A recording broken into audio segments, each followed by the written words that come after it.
Under blue skies at Lowell Park in Cotuit, Massachusetts, the top dog in the Cape Cod Baseball League comes to town. The first place Yarmouth-Dennis Red Sox, owners of a 12-run record, visit Cotuit after suffering their only loss of the season at the hands of these Kettleers. Tonight, Cotuit gets another crack at the league's best here on Cape League TV. Welcome to the broadcast booth, everybody. For Game 14 of the regular season, I'm Carson Mercier, Ervin, and Brooke Killgore along with us for the ride. Already the 14th game of the regular season. Guys, Cotuit bounced back in a big way last night, improving to 5-6-2. Brooke, what did you see from the Kets that they can carry into this ball game today?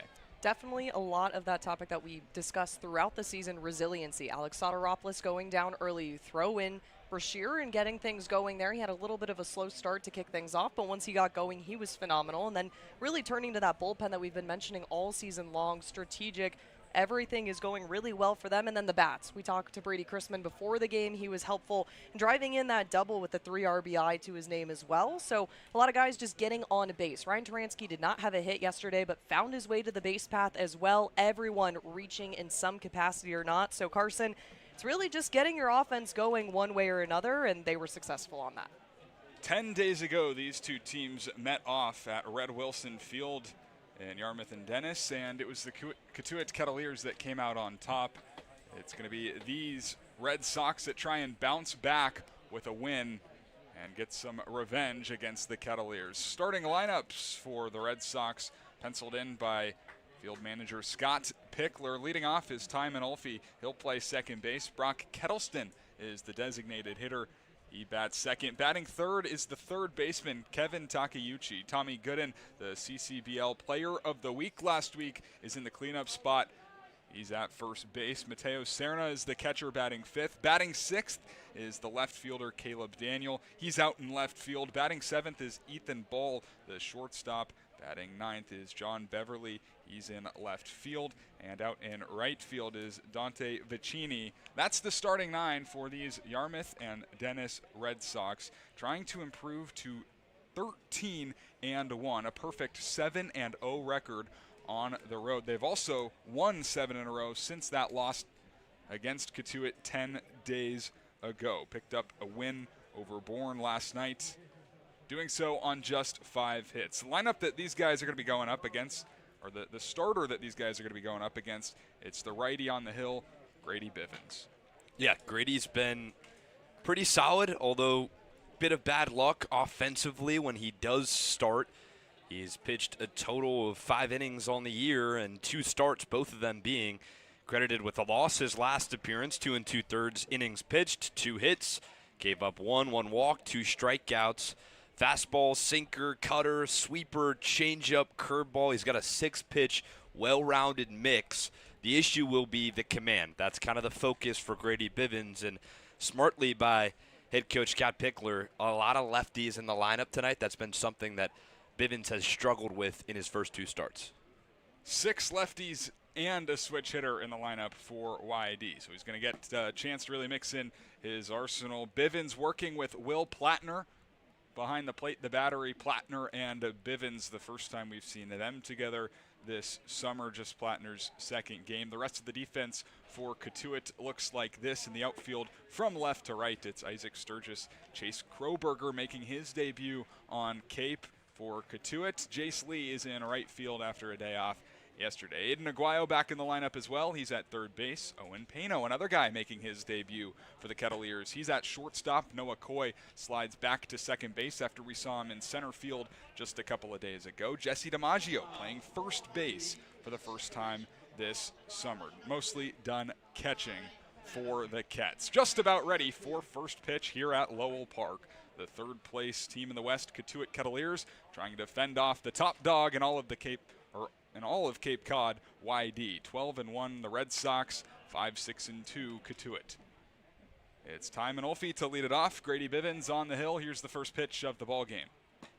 A strike on the outside corner. We are underway at 5:01 Pacific time here in Massachusetts. 78 degrees, sun is shining as the Kets play back-to-back home games for the first time in 2026. Bivens has Manolfi out in front of a changeup. It's 0-2 pretty quickly. Manolfi playing in his 10th game of the summer, trying to get it going offensively, hitting just a $192. A couple of extra base hits, both doubles and 2 runs batted in.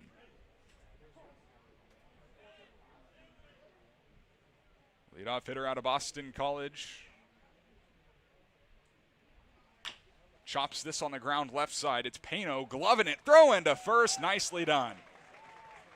Owen Pano making his Kettleer debut, flashing the leather in the first. Nifty play there for Pano. First start as a Ket, you said it, and he's known for that defense up the middle. Clean at the shortstop position. He had an increase in his fielding, jumped up nearly 8 percentage points this year after his freshman campaign. Everyday starter at Ole Miss, 1 up, 1 down. Brings up Brooke Killgore, the Stanford Cardinal taking low. Been a real nice start to the summer for Brock. playing in his 13th game. Averaged just over 300 at 313. No homers and 6 runs batted in. 1-0 to him is a fastball that misses just high. 2 balls and no strikes. He leads the team with 4 doubles. Already 10 hits on the summer. Bivens behind 2-0. Make it 2-1. Able to get back in the zone with a fastball for a strike. It's 2-1. So Bivens hasn't gotten banged around this year. He's only given up 4 hits on the season. All 4 of them have been to lefty bats. Hasn't allowed a hit to a right-hander, hence the 6 lefties in the lineup, the 1 switch hitter. That's virtually 7 lefties you're buying for the Red Sox tonight. Smart stuff by Scott Pickler. One of the best coaches on the Cape, one of the most respected, certainly. CCBL Hall of Famer already. 35 years at Cypress College, won more than 1,000 games, have had over 125 players go on to play Major League Baseball. 2-2. Swing and a miss, strike 3. 2 up, 2 down here in the first for Grady Bivens. Goes to the changeup to get Kettleston. So you talk about the 6-pitch mix, and that is the key, just finding the zone. Being anywhere around the zone, a lot of the times in 2 strikes, Bivens kind of has a lot of options, so he pulls a lot of tricks out of his bag. Go to your consistent stuff today, against the lefties especially. That changeup will play, running away from the lefty hitters. Kevin Takeuchi with 2 outs and nobody on in the first, taking ball 1 on a pitch that didn't miss by much. Takeuchi out of Southern California, the 3rd baseman today, hitting in at 263, no homers, and 3 runs batted in. That's nicely painted on the outside corner for a strike. Make it 1-1. Something that we saw against Brewster a couple of days ago. Will Plattner behind the plate really looked good. He impressed. He's back behind the dish today as a breaking ball runs inside. It got the knob of the bat of Takeuchi. It's 1-2. Talking to Jesse DiMaggio about the arrival of Will Plattner. He said, I'm excited to learn from this guy. Plattner, of course, a couple of years with Alabama, a leader at Alabama, and DiMaggio happy he doesn't have to catch every day. 2-strike pitch, misses low. Got a little bite from Takeuchi, but no full swing.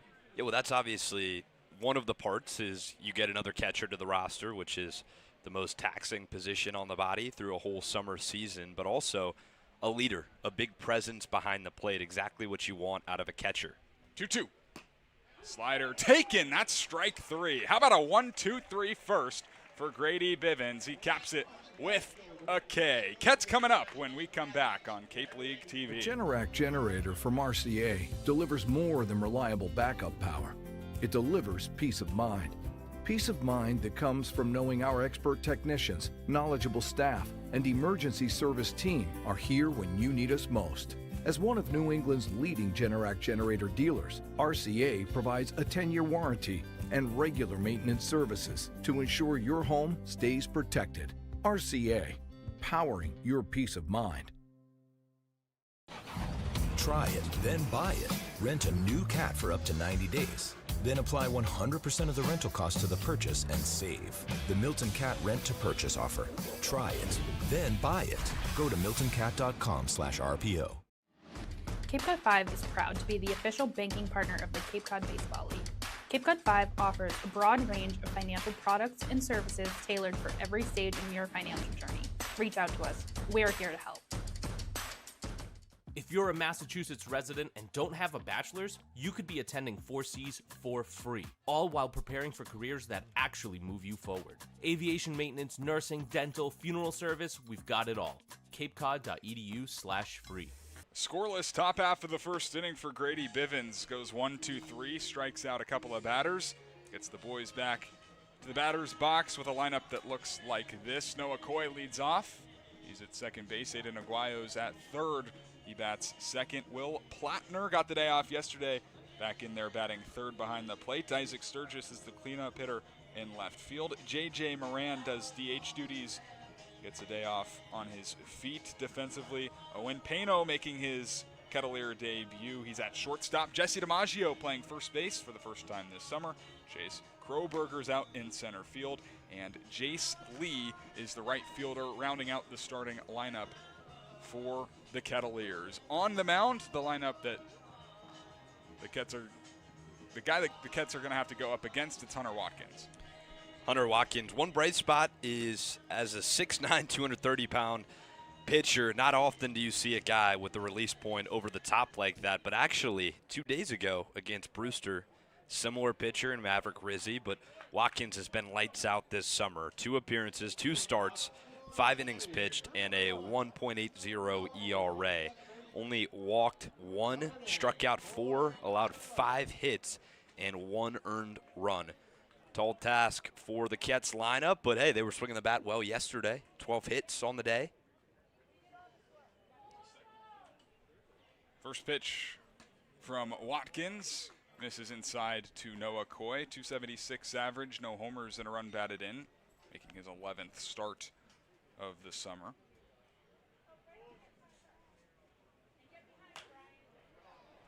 Leader foul over the third base dugout. We're seeing Noah Coy back at second base. He was in center field against Brewster. It's the first time in 134 games in his career that he'd played the outfield, and he did it pretty well, guys. Yeah, sure he was. He played it pretty well for the first time. Almost threw out a runner at the plate and really no mishaps in the outfield. Played a consistent center. And again, you and I talked about this, Carson, but throwing someone in the outfield is one thing. Throwing them in center field out of all places, that's a tall task for Coy. Handled it well. Here's a breaking ball that popped up out of Watkins' hand. It's 2-2. To the leadoff man here in the bottom of the first inning.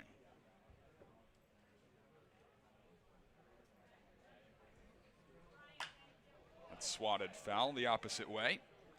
Coy will stay alive. You see guys very rarely do it in Major League Baseball. One of the guys that has done it, and to some success, Jackson Merrill, from shortstop to center field. But it's not a jump that is made often. You see guys go from infield spots to infield spots, maybe from center field to the corner, as Coy has a spinner towards Takeuchi at third base, and he can't handle it. Leadoff runner aboard for the Cats in the bottom of the first. Coy's approach has been opposite field. He's been kind of really handy jam shots, but it's worked out. 2 hits against Brewster, both the other way, and that one had a lot of topspin on it in the direction of Takeuchi. Was watching pregame the infield of Ball, Manolfi, and Takeuchi taking grounders, trying to figure out the grass. It is an adjustment at Lowell Park. A thick cut.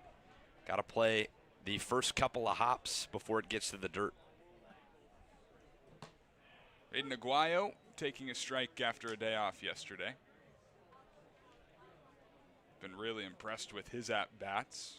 Just 2 for 12 in 4 games, but does have a double.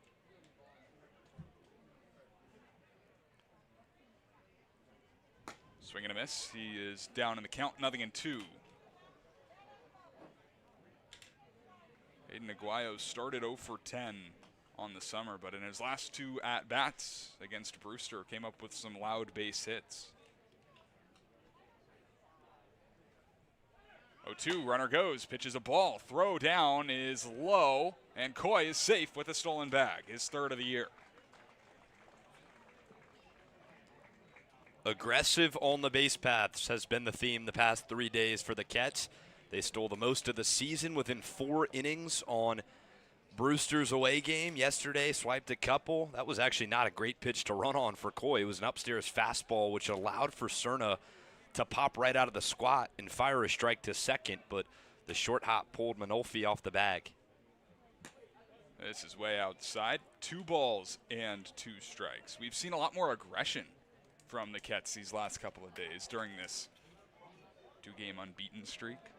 Well, it was a blunder earlier in the year. It really was kind of a crutch, is not being able to get that as that one goes into center. There you go right there. Trying to pick him off. Ball ends up in center field. Now the ball gets away from Takeuchi, but Coy won't advance any further than 3rd. And believe it or not, that's set up by the stolen base. There's no reason right there for Watkins to go back to second. Coy is going to stay put in that situation with 2 strikes. Now it's up to Aguayo to hit the ball the other way and drive in his guy from third. Cats have had their struggles with runners in scoring position this year, but have kind of broke through a little bit over the last couple of games. 2-2 pitch to Aguayo, swung on and missed. Watkins went to the slider, and there's one gone. Wicked pitch from the right side. That's got a lot of action to a righty hitter. It looks like it's coming at your head, and last second it darts into the strike zone. If Watkins can find that pitch, which he has in his first 2 starts, dangerous outing possible for the YD righty. Kettleers as a team have really boosted that number with runners in scoring position as Plattner takes a big cut on a ball that sends back into the screen. 237 batting average, that's 4th best on Cape for the Kettleers. Not long ago, they were hitting under 200 as a team with runners in scoring position. An early opportunity for them here in the first inning to take the lead against the best team on Cape as Plattner ropes this down the left field line, but it'll hook foul. Just out ahead of it. That one was a little spinny from Watkins. Caught a little too much of the plate. Plattner jumped on it, but he was really bright-eyed, you could tell. Saw that hanging in the zone, pulled it down the left field line, and hooked it foul. Hunter Watkins trying to work around the leadoff base hit. Plattner takes outside strike 3. It's back-to-back punch-outs for Hunter Watkins, and Will Plattner will walk back to the dugout. Good adjustment right there from Watkins. Not often when a pitch is crushed foul do you see the next pitch be the same one, but he went right back to it, trusted his stuff. That one had a little more bite on it, and it froze Plattner on the outer corner. Noah Coy still standing on third base. Isaac Sturgis takes in the dirt. Did you see the infield on that, by the way? They were did. kind of playing midway, Yeah, not in, not back. Corners were kind of in, and then the shortstop and second baseman, Ethan Ball, Ty Manolfi, were kind of, I don't know, almost even with the bag. Yeah. 5 or so steps behind the cut of the grass. Interesting alignment. Here they'll back up with 2 outs in the inning. 1-0 to Sturgis is taken high. Isaac Sturgis recently announced commitment to Wake Forest after a couple of strong years at Michigan State. 192 on the summer. No homers and 2 runs batted in. Had a good day at the plate in yesterday's win. One of just 2 guys in the lineup for the Kets that played yesterday. 2-1. He was 1 for 2 with a pair of walks, a run scored, and a run batted in. No score, bottom of the first inning. Red Sox went 1-2-3 in the top half. Watkins trying to strand a Noah Coy leadoff single here in the bottom half. 2-1 pitch is lined right into the glove of Kevin Takeuchi. Quick reflexes over there at the hot corner, and the inning is over. Kets had a man in scoring position. Generator from Mercier delivers more than reliable backup. We played 1 scoreless here at Lowell Park on Cape League TV. A Generac generator from Mercier delivers more than reliable backup power. It delivers peace of mind. Peace of mind that comes from knowing our expert technicians, knowledgeable staff, and emergency service team are here when you need us most. As one of New England's leading Generac generator dealers, RCA provides a 10-year warranty and regular maintenance services to ensure your home stays protected. RCA, powering your peace of mind. Try it, then buy it. Rent a new cat for up to 90 days. Then apply 100% of the rental cost to the purchase and save. The Milton Cat Rent to Purchase offer. Try it, then buy it. Go to miltoncat.com/RPO. Cape Cod 5 is proud to be the official banking partner of the Cape Cod Baseball League. Cape Cod 5 offers a broad range of financial products and services tailored for every stage in your financial journey. Reach out to us. We're here to help. If you're a Massachusetts resident and don't have a bachelor's, you could be attending 4Cs for free, all while preparing for careers that actually move you forward. Aviation maintenance, nursing, dental, funeral service, we've got it all. capecod.edu/free. Top of the second inning at Lowell Park. No score between the Kettleers and the Red Sox. Third place Cotuit, first placed YD in an interdivision matchup. Part of a tough stretch for Cotuit, playing 9 games in 10 days as Bivens goes back to work here in the second inning. Couldn't have had much of a better start in the first inning. Went 1-2-3 with a couple of strikeouts of Brooke Killgore and Kevin Takeuchi, kind of embracing a new role this year as a whole. At Eckerd College in the spring, made 14 starts. His first 2 years of college made a combined 12, making his third start here as a Kettleer. And trying to keep the best team in the league at bay. Tommy Gooden, Mateo Serna, and Caleb Daniel. It's a tough middle part of the order as Gooden takes a strike on a fastball, 0-1. You talk about Grady Bivens, and he's got the repertoire to do it. A 6-pitch mix, a guy that can give you length, keeping hitters off balance. That's a big cut by Gooden. Cape Cod Baseball League Player of the Week after going 7 for 17, hit 3 home runs this past week. 5 hits across his last 2 games and 3 multi-hit games this season. 0-2. Fastball that just misses the upper echelon of the strike zone. 1-2.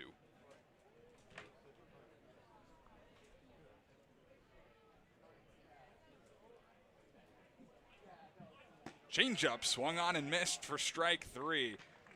3 straight strikeouts for Grady Bivens dating back to the first inning. Not a bad start as he's gone 4 up, 4 down. There's that changeup again, running away from the left-handed hitters. It's been a focus. He's got a sinker that he really likes on the glove side, but to a lefty hitter again, that changeup plays so well, just falling away from the batter. Here's Mateo Serna swinging at the first pitch, looping it into center field. Kroberger moving out. The shortstop, Pano, going back, and he makes the play. Have yourself a debut, kid. It's been 5 outs into the game, and Owen Pano has made about 2 of the prettiest plays up the middle that I've seen this year by a Kettleer. That was a web gem. Over the shoulder, falling backwards, sliding. That's one of the toughest plays in baseball. Over the head catch. Made it look easy. Caleb Daniel, the left fielder, swings through a first pitch breaking ball. Not a bad first impression for Owen Pano, who will bat second in the bottom of the second inning. Yeah, this guy can play. Yeah, how about it?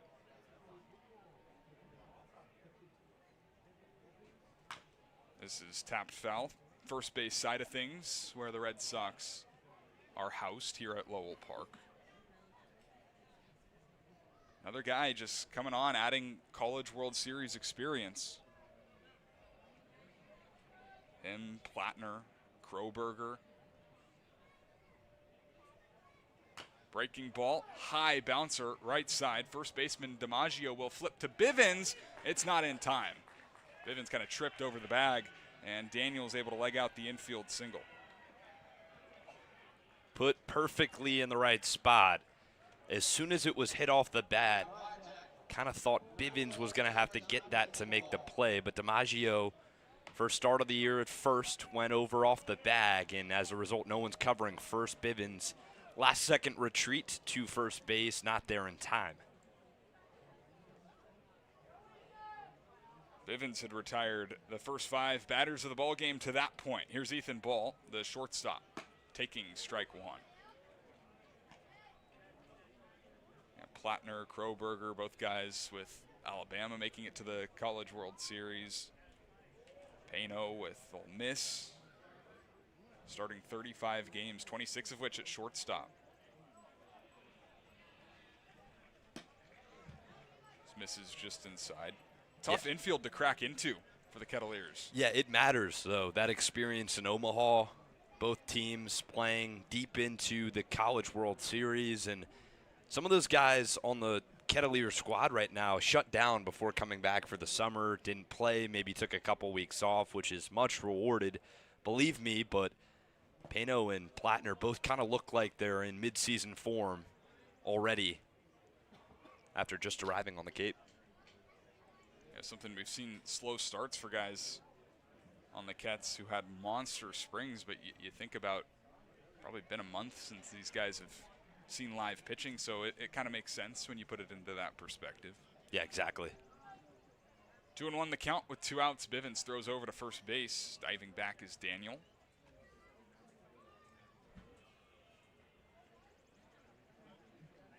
Daniel, a catcher by trade, playing left field today. Ball playing in his 10th game of the summer, hitting in at 192.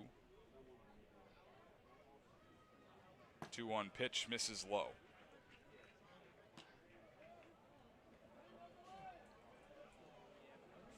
Pitch first inning for Grady Bivens. 11 so far here in the second. Behind in the count, 3-1. Fastball looped up the middle. Second baseman Coy can't get there. It's down into center field. And back-to-back base hits with 2 outs here in the top of the second. So what? So what? Fisted off the hands, but that's what this YD team can do. They hit the baseball. They put the ball in play a lot at an above league average. Runners on first and second, still 2 down. Nobody hurt yet. Well, it is the best offense on the Cape in terms of batting average. Second best OPS. John Beverly takes a slider. It's 1-0. The left fielder hitting .355. No home runs, 4 runs batted in. An early opportunity here with runners in scoring position. A spot that the Red Sox mash. That's a strike to even things up, 1-1. A .328 batting average with runners in scoring position leads the Cape this year for YD. Last time these two teams played, Red Sox went 2 for 12 with runners in scoring position. 2-1. A lot of that could be credited to Adam McKelvey, who was phenomenal in relief. And the starter, Jonathan Edelman. Edelman was fantastic.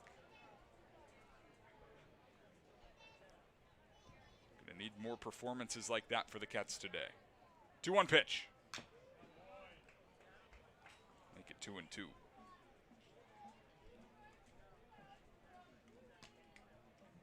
This is one of those guys that kind of speaks to YD's depth.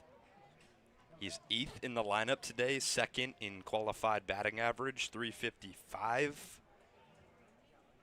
Here in the 14th game of the CCBL season. Georgia State guy rips this right to Pano, who just has to reach over to make the catch this time. Another scoreless inning for Grady Bivens. Gets some help from his shortstop, Pano, up the middle, getting out of that after allowing a couple of base hits. We've played an inning and a half, no score, here on Cape League TV.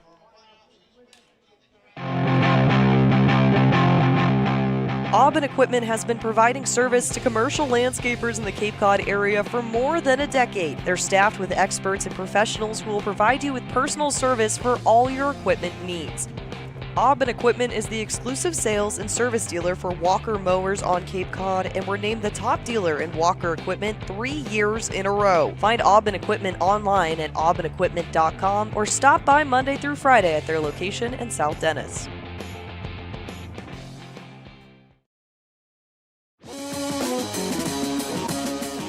Cape and Coast Bank has been supporting Cape Cod families since 1921. Just like the Kettleers, they believe in teamwork, commitment, and community. Whether you're planning your next big move or need smart business advice, Cape and Coast Bank is there to help. Find out more by visiting capeandcoastbank.com or at their nearby location off Falmouth Road in Marston's Mills.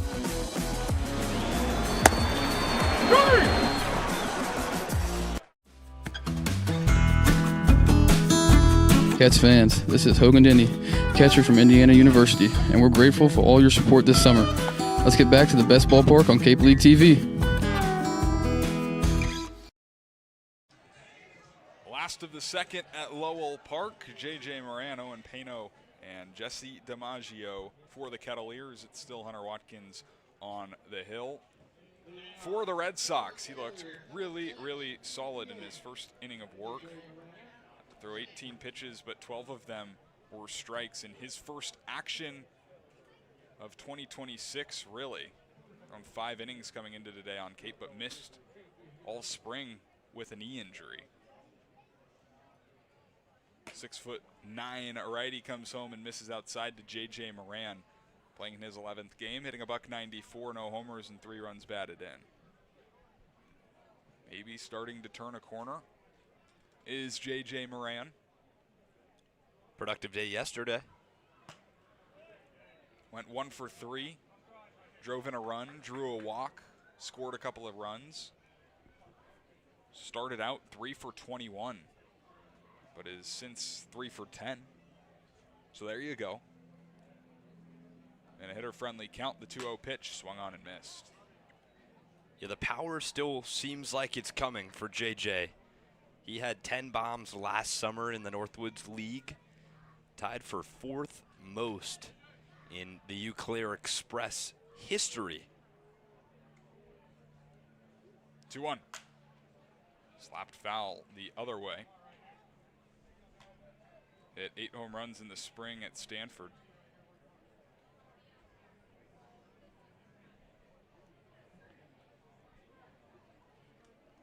Just a good dude, though. He is. He's a clubhouse guy, brings the energy every day. You don't always see that in summer ball. 2-2. Misses outside. A lot of these guys don't want to say playing for themselves, but in a way you kind of are.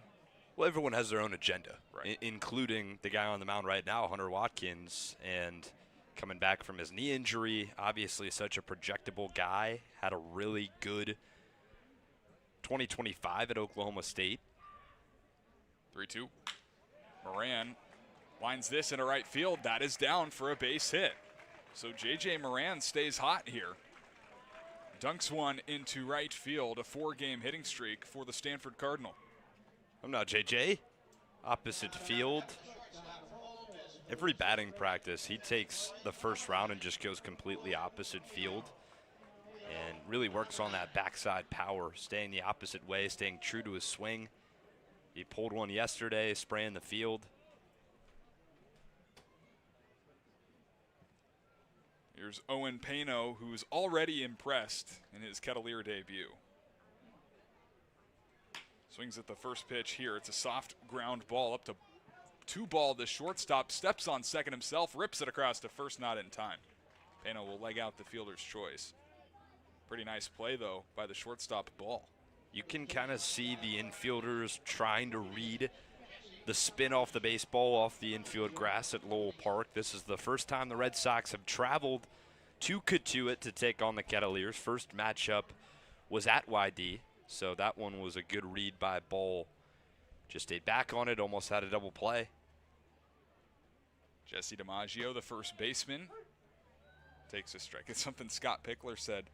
Yeah, hey, coming to Bourne, coming to Cotuit, not all that bad compared to some other leagues. Well, we were just talking about JJ. He was in the Northwoods League. That's like 8 hours of travel a day. It's crazy. Weak fly ball to center field. Beverly makes the catch. Looked like he was trying to deke Pano, but he's able to make the catch.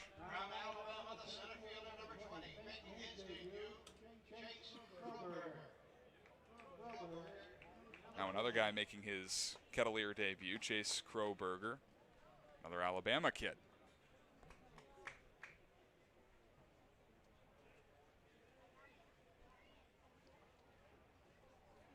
First pitch to him, swung on and missed, aggressively swinging on that one. The center fielder only got 26 games at Alabama in the spring during his freshman year at 143. First career hit was a home run versus Samford. What a feeling that must be. You said he thought he ran around the bases a little too fast. I probably would too. First career hit on the collegiate level.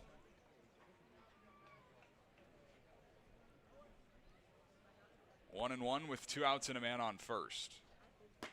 Swung on and missed. Watkins again trying to work around a leadoff single here in the second inning. Noah Coy did so in the first. Had himself on third with just 1 out. Cats weren't able to bring him in. Pano standing on first base. 2 pitch misses outside.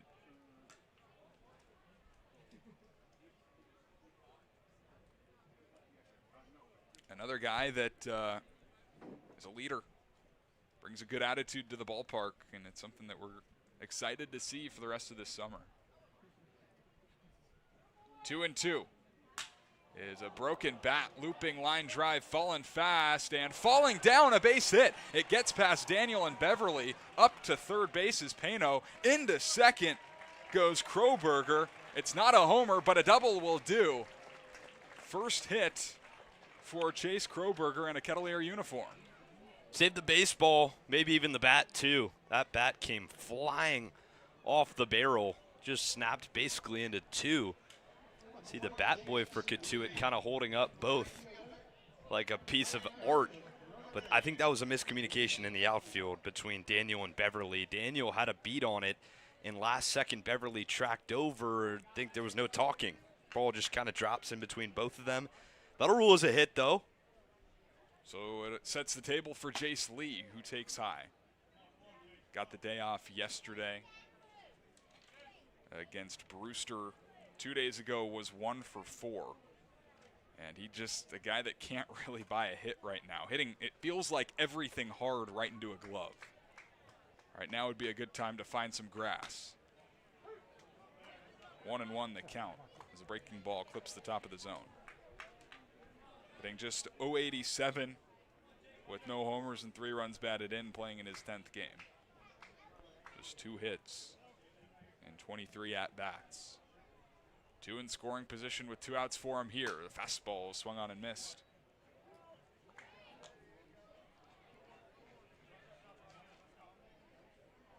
Can't resort back to old ways with runners in scoring position. Talked about a pregame, that 5 for 30. The previous 2 games yesterday, it was a lot better. Drive the runners in. 1-2. Checks his swing, doesn't go around on a pitch that misses high. No appeal to the first base umpire, Thomas Augusta. Kevin Saxton behind the plate and Brendan Murphy at third base. 2 balls, 2 strikes, 2 outs in the second inning with 2 on. The pitch home is popped up on the infield. Manolfi, the second baseman, makes the catch, calling off the shortstop, Ethan Ball. And the inning is over. A couple of base runners for the Kets again. And in scoring position, they're 0-for-5 today. No score after 2 here at Lowell Park on Cape League TV. If you can dream it, if you can cruise in it, if you can summer in it, fish from it, or take it for a day at the beach, we can protect it. The Baldwin Group, protecting the possible. Cape Cod 5 is proud to be the official banking partner of the Cape Cod Baseball League. Cape Cod 5 offers a broad range of financial products and services tailored for every stage in your financial journey. Reach out to us. We're here to help. Reader's Hardwood Supply is a candy store for wood, whether you're a professional or an amateur. Reader's Hardwood Supply carries over 70 species of both domestic and imported lumber from around the world, displayed in over 300 self-serve bins for your selection. So for your next project, make it your masterpiece with stock from Reader's Hardwood Supply. The woods of the world are here at Reader's Hardwood Supply. If you're a Massachusetts resident and don't have a bachelor's, you could be attending 4Cs for free, all while preparing for careers that actually move you forward. Aviation maintenance, nursing, dental, funeral service, we've got it all. capecod.edu/free. Try it, then buy it. Rent a new cat for up to 90 days. Then apply 100% of the rental cost to the purchase and save. The Milton Cat Rent to Purchase offer. Try it, then buy it. Go to miltoncat.com/RPO.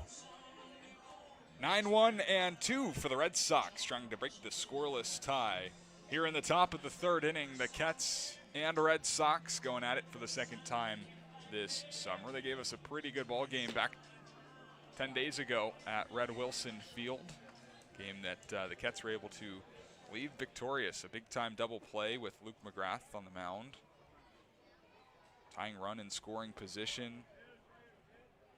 We'll see what transpires tonight as Grady Bivens takes the hill for his third inning of work.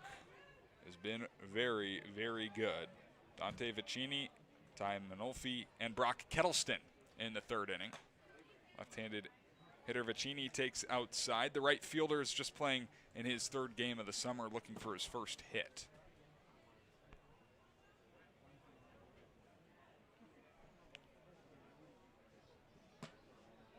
Takes this one for a strike. Was a Cal Poly team that went very far to the Super Regional for the first time ever as a program. Played in 61 games, hit .314. And plate umpire Kevin Saxton pointing around, not really sure what that was about. I think he was telling the on-deck hitter Manolfi to get in the on-deck circle. This is in the dirt.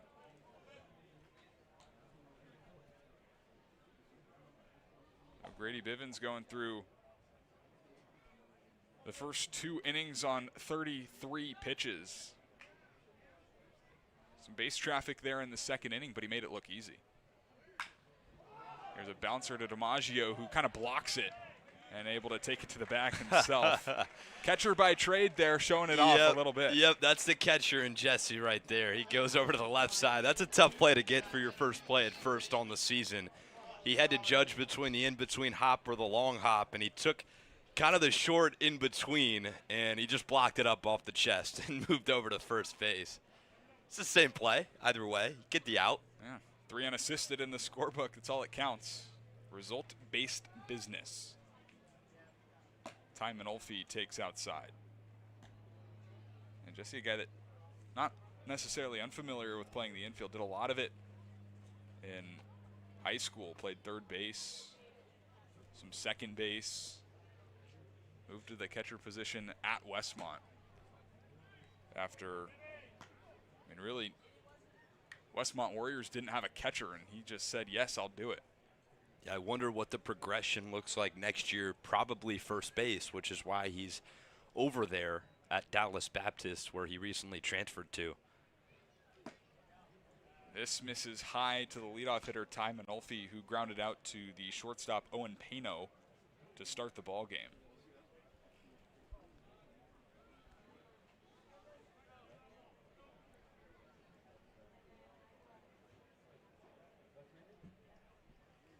Four-pitch walk. Bivens issues his first of the ball game, and there's a one-out base runner for the Red Sox.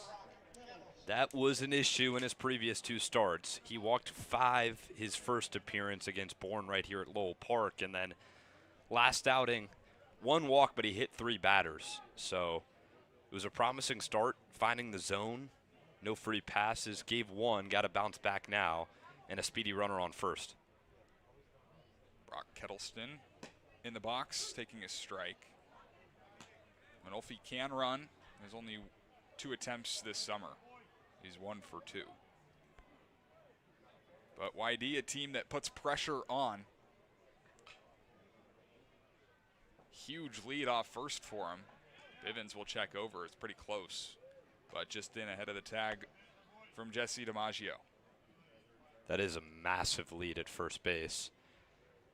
Usually as soon as you get to the round part, that's kind of the marker, but he's well past that. And you'll see, yeah, there you go. They tried and pick him off, and Bivens throws it into right field. Whole lot of ground out there. DiMaggio picks it up and throws it in to the cutoff man, Owen Pano, pretty much. Manolfi makes it all the way to third on the costly error by Grady Bivens. I was going to say, you got to monitor that at first base. It's a team that struggled behind the plate, catching runners, stealing. And it was a good throw, kind of up the line a little bit, but just by the glove of DiMaggio. Can't extend 2 bases like that. Now you got a runner 90 feet away with just 1 out. It's the best clutch hitting team on the Cape as well. Kettleston taps this foul behind the plate. Already talked about the .328 batting average with runners in scoring position. That is best on Cape Cod. Yeah, and it's not a team you can give free advantages to as well. Errors, walks, those will be big markers today for the Cats. 0-2, bouncing ball into center field, a base hit. The error proves costly as Manolfi comes home to score an RBI single for Brock Kettleston. And the Red Sox take a 1-0 advantage in the top of the third. Offense continuing to do their thing for the Red Sox. They were quiet the first 2. Knew it was only a matter of time, though, before things got clicking for the Red Sox.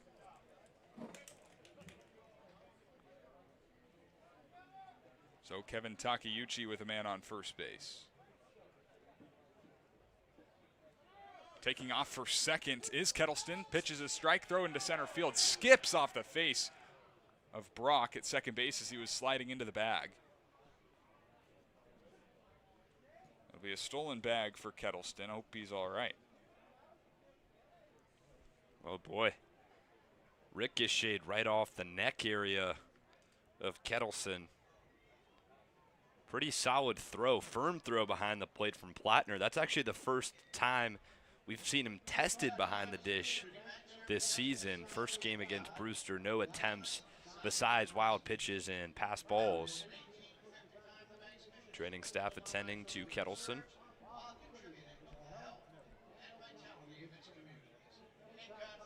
It's not really an identity of either of these teams, the stolen bases. That's the 22nd on the season for the Red Sox. 15, make that 16 after the stolen base in the first for the Cats. It is Brock's third in 13 games. Scott Pickler, the rest of the training staff, has seen what they need to see from him to leave him in the ball game. Pitch was a strike to Takeuchi. Bivens comes home and gets another one. 0-2.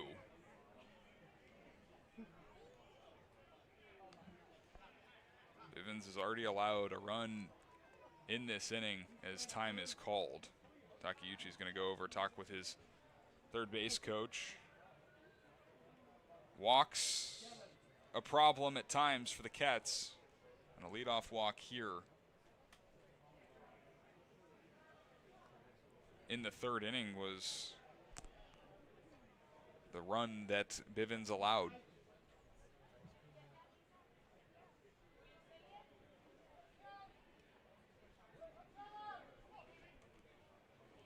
No balls, 2 strikes. Plattner kind of begging Bivens to step off the back of the mound. Kettleston's doing some dancing off the bag.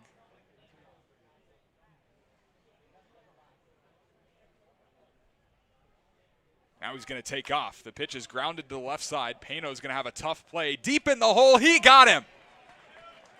Nice stretch on the other end by DiMaggio. How about Owen Pano?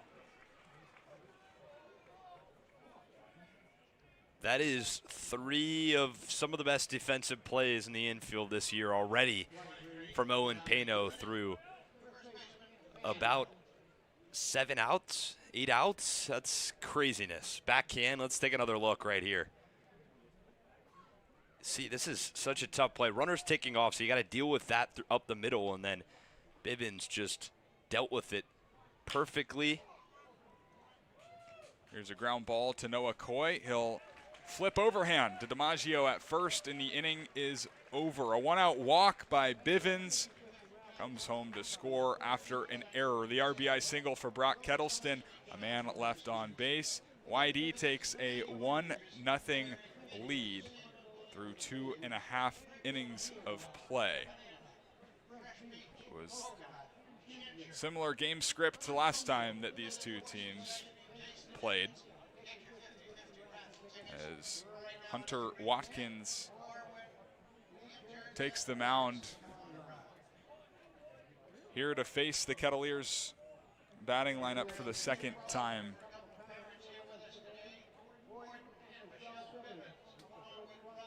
We're going to send it over to Brooke Killgore in just a moment. 12-1, Yarmouth-Dennis Red Sox. 5-6-2, Cotuit Kettleers. Now Brooke is ready over on the sideline. Thanks, Carson. Thanks, Liam. Guys, if that 6'9" frame up there didn't get your attention, I bet his connection to Lowell Park back in 2024 will. If you take a look back just a couple of years ago, Hunter Watkins, the right-handed masterclass out of Oklahoma State, would take the mound in the Kettleers pinstripes that we're all so familiar with. Across 7 1/3 innings pitched in 3 games, he would throw .245 ERA and 6 punch-outs on that same exact mound that you're looking at. That ERA would finish just below former Kettleer and Rockstar Georgia arm Joey Volchko. So he's made his home so far the past 2 years with the YD Red Sox. He now owns a 1.71 ERA so far over the past couple of years. And the funny part, though, his family doesn't really know where the tall genetics came from. His mother, Denise, is 5'6", and his father, Johnny, 6 feet tall, the same height Watkins was when he was just in 6th grade. So the height, they're still trying to figure out the answer to that one. Watkins faces off against his former team for another season. He really just highlighting knowing that everyone is good out here, but it's the same game as when we were younger. So let's go out and have some fun. Back to you guys up in the booth. Brooke, great stuff. Yeah, good arm in Hunter Watkins. Has had success everywhere that he's been at the collegiate level. 3 years ago with the Santa Barbara Foresters in the California Collegiate League. Through 20 innings, struck out 21 batters, a 3.48 ERA. Talked about how good he was with Cotuit. Last year with YD, pitched to an ERA under 2 on the Cape in about 20 innings. Missed all of the spring with a knee injury that he suffered in the fall. But it really doesn't look like he's missed any time at all, how sharp he's been today. Pitched out of some trouble in the second, going through this Kettleers lineup for the second time today. Coy leading off and carving a first pitch back to the screen. What can I get those height genetics? You'd be unstoppable.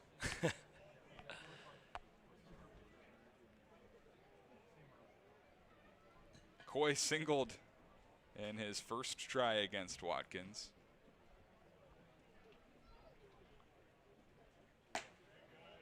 This time misses high.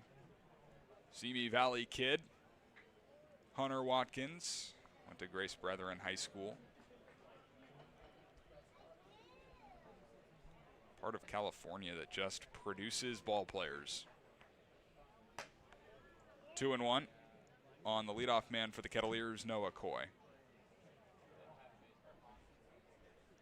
And a lot of the times with a taller arm, it's a lot of moving parts. Kind of the release angle sometimes hard to get to, but so far today, Watkins has been in the zone.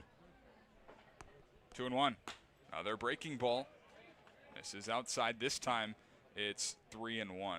Usually, you know, a guy misses a whole spring with an injury. You expect him to, be missing often, falling behind. He's only had a couple of 3-ball counts. Hasn't walked anybody first time through the order.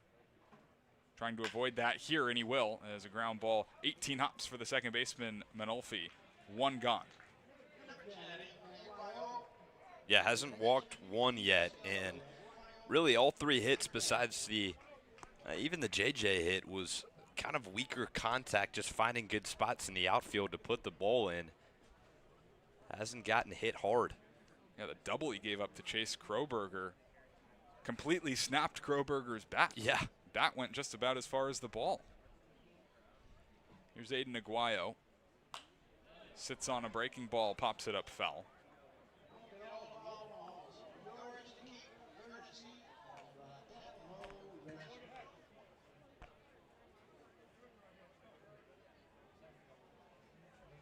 Aguayo, a strikeout victim versus Watkins in the first inning.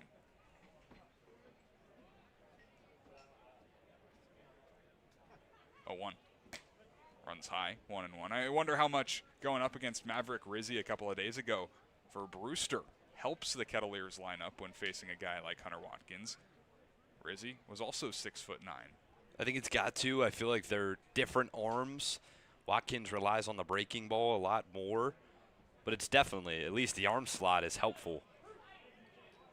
That catches the bottom of the zone for a strike. 1-2 on the third baseman, Aiden Aguayo, who's playing all over the place for the Cats this summer. Shortstop, second, now third. He's looked good everywhere he's been. Trying to battle in a 1-2 count. Watkins home. Fastball is popped foul off to the right and out of play. 0 for 10 to start the year, but the at-bats were there. Hitting the ball hard, drawing a couple of walks, and the glove is good enough to have in the infield. Coach Cooper described it as getting baseballed. That one runs tight. Hitting the ball hard just right at guys. It's something that happens kind of to a few of these guys for the Kettleers, including Jace Lee out of the number 9 spot. Hard hit balls right at people. 2-2. Touch high, and the count is full. Everyone we've talked to has said it feels like we're putting up good at-bats. Just getting nothing to show for it. Well, even Jake Hanley, talked to him yesterday after the game. He was 0 for 5 the day before yesterday, and then last night, 3 for 4. It's just sometimes how the game works. And a big part of that, again, is progressing through your at-bats, putting good at-bats together. Believe it or not, those things follow each other. If you have a walk, you hit a ball hard, you foul a couple off, sometimes you see something that maybe gives you a little confidence in the box. How about that at-bat from Aiden Aguayo? Was down to 2 strikes and fouled a couple off. Able to draw the walk. First walk issued by Watkins. Comes with 1 out in the 3rd inning. And Will Plattner coming up. Swinging at the first pitch and lining it out to Caleb Daniel in left field, but it'll be John Beverly who calls him off. Those two had some miscommunication out there earlier. This time, Beverly nice and vocal making the play. Yeah, that's Beverly's outfield. Commands it into left center field. Just got under that one a little, did Plattner. Plattner stays aggressive. He swings a lot. He does. It's aggressive every time. Here's Isaac Sturgis.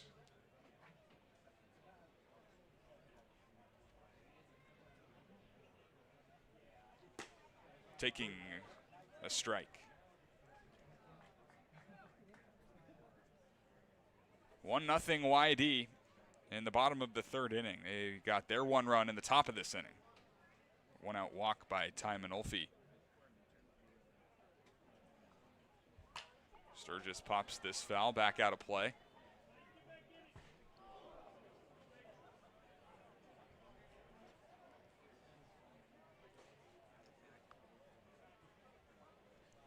Kettleers trying to respond, do something with 2 outs.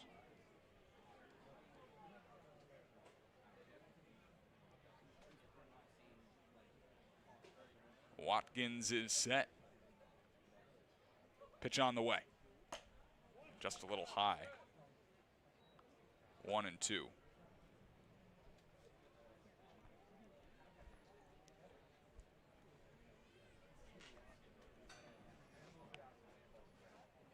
YD has rattled off 7 wins in a row since the last time these two teams played. And Watkins drops in a curveball that Sturgis is able to spoil. You look at this YD roster and there's really just not a weak spot.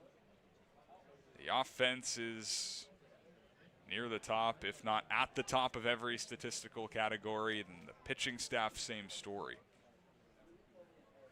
Pitching gets even better once you get into the bullpen. 2-2. Team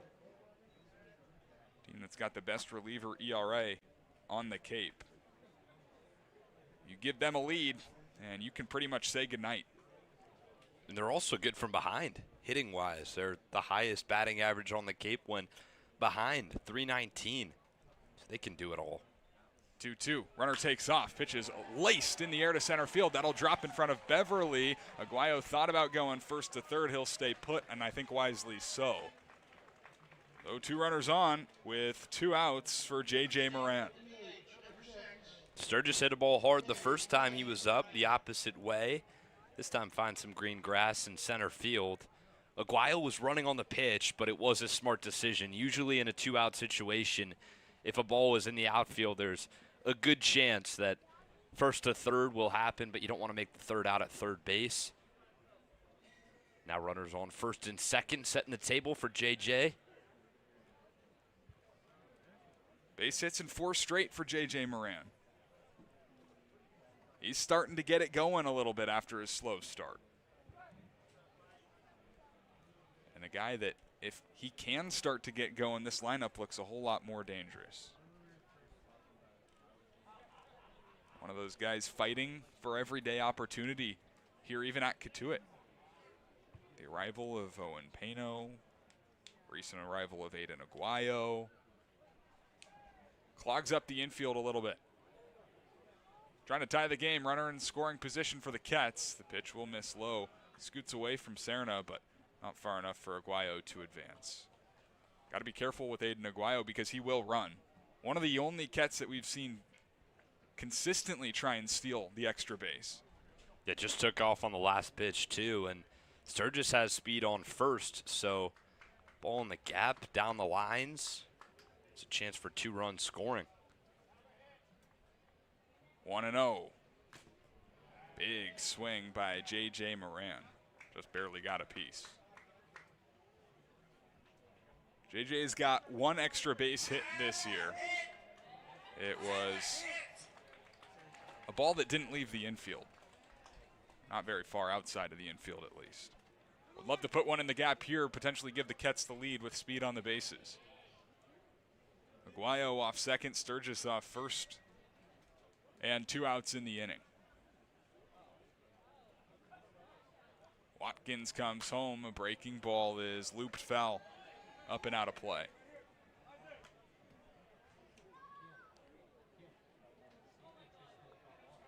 Kettleers left 2 on in the second, a man on in the first. Trying to make good of this opportunity against YD here in the bottom of the third.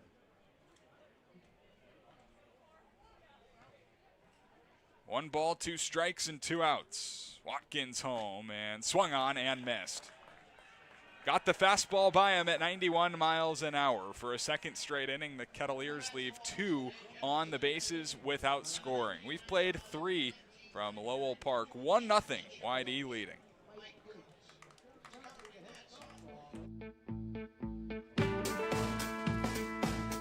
Want to give your kids an experience they'll never forget? That's what our Kettleers clinics are all about. Kids ages 6 to 18 will have the opportunity to learn the fundamentals of baseball and the importance of sportsmanship from some of the top college baseball players in the country. Youth baseball clinics begin the week of June 22nd and end the week of July 20th, and sessions are held from 9 to 11:30 each day. The advanced baseball clinics run from July 27th to the 31st. Head to the Kettleers website for more information.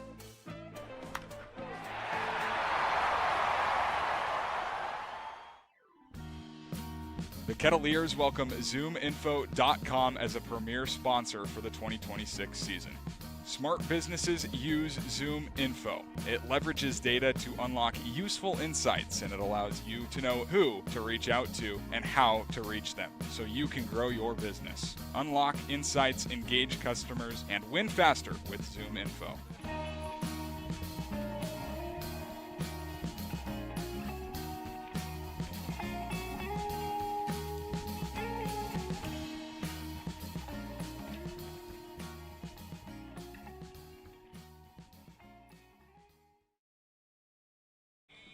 What a beautiful day for baseball it is here at Lowell Park in Cotuit, Massachusetts. We've got a pretty packed crowd at Lowell here on a Monday. June 29th, we're just about halfway through the regular season. This is game 14, and it's been nothing but fun so far on the Cape. YD and Cotuit going at it for the second time this summer, for the first time here in Cotuit. The Kettleers got the best of the Red Sox last time, but right now it's YD leading 1-0 in the top of the fourth inning. Tommy Gooden, Mateo Serna, and Caleb Daniel for the Red Sox. Grady Bivens back to work. Pitch runs outside to the CCBL Player of the Week. 3 home runs last week. 2 of them came in one game. 1-1, Bivens able to get back in there. 1 run came in the 3rd inning for the Red Sox, a 1-out walk by Ty Manolfi. Throwing error from Bivens trying to pick him off first. That runs inside and hit Gooden. No, foul ball. Home plate umpire Kevin Saxton calling him back. And Tommy Gooden showing the stitch mark on his elbow. And pardon, Mateo Serna. I've never seen that before. You call it a foul ball, and then Serna pulls back the elbow guard and shows the wound on the elbow. Home plate umpire Kevin Saxton says, yeah, it got you. It got you on the elbow there. All right, so a hit by pitch to start the 4th inning. Free passes haven't been kind to the Cats pitching staff this year. Caleb Daniel, the left fielder, takes outside.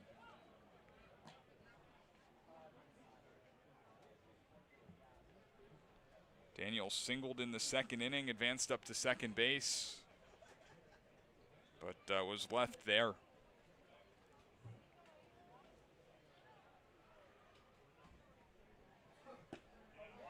This one's there for a strike, maybe to the dismay of Daniel.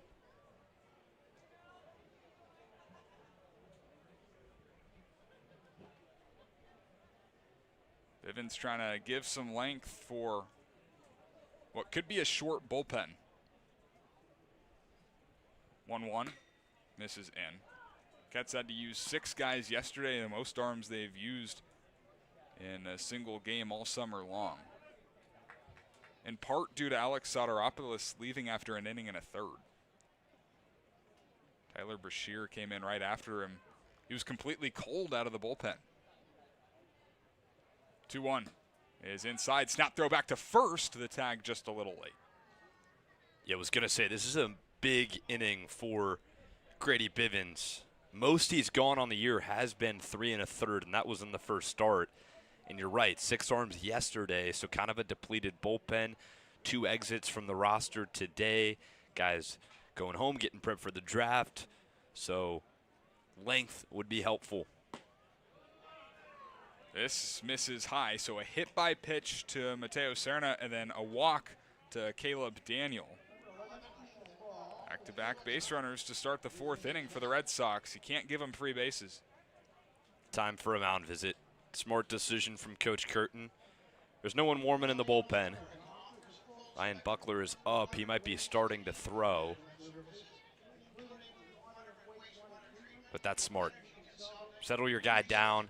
Most likely nobody out in this situation. Ethan Ball might lay down a bunt. Get your bunt defense together with a new guy in the infield at short.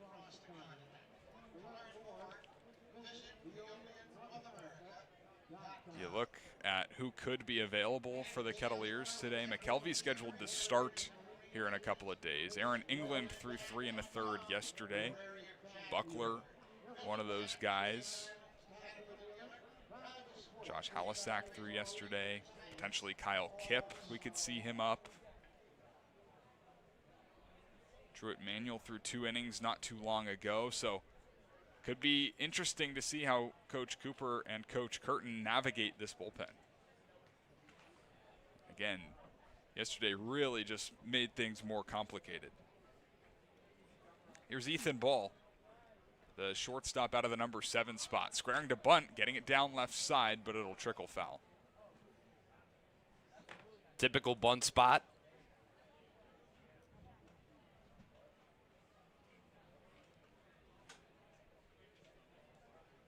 Nobody out in the inning.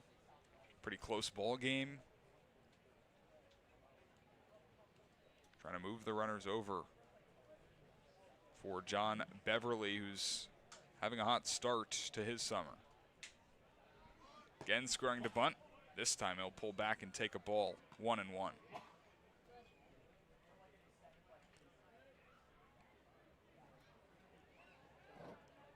With 3 hits here in the 4th inning. Red Sox looking to do some damage. Had 5 hits yesterday in the win over Bourne. Again, squaring to bunt. Dropped down. Third base side. It's Bivens who's got it. Throws to first. Noah Coy over there covering, but a successful sacrifice bunt as Serna gets to third. Daniel gets to second. Good play by Bivens coming off the mound, commanding the ball. Fielding, he kind of was the only one who could make that play to the right of the mound. Aguayo was charging in, but well placed by Ball. Now runners on second and third for Beverly, who lined out his last time up. Love a punch out here. Beverly looking to come up clutch and add on to this YD lead.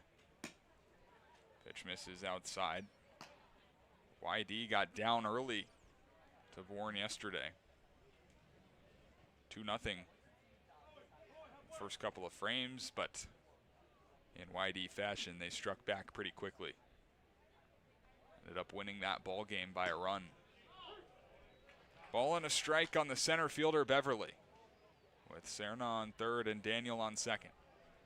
Infield not fully in. Corners even with the bag, and middle of the infield about a step or two past the bag. 1-1 pitch is high, 2-1.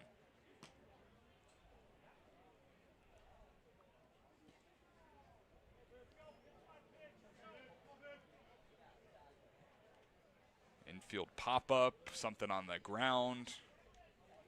What Bivens is trying to do. 2-1. Rolled over foul outside of third, 2-2. Bivens struck out 3 of the first 4 batters he faced. Hasn't struck anybody else out since. Could use one right here. Working on his 63rd pitch of the day.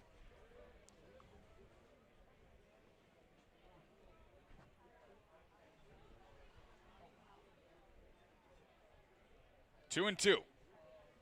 Slider popped up, back of first base. DiMaggio moving over, and he makes the basket catch in foul ground. Running out of room over there at first base, but a nice play by DiMaggio to secure out number 2. 2 unconventional plays at first for Jesse DiMaggio. He went with the basket catch option for some flair on that one, but why not make the out? His back was pointed towards center field, which was what you're trying to do as a catcher, so maybe that was somewhat in his mind. He's going back to what he's comfortable with. Good play. Good for you, Jesse. Good for Grady Bivens as well. 1 out away from getting out of this 4th inning. Dante Vicini swings at the first pitch, and Bivens is going to get out of this. Jace Lee coming in, making the catch for out number 3. So back-to-back base runners to start the inning for YD.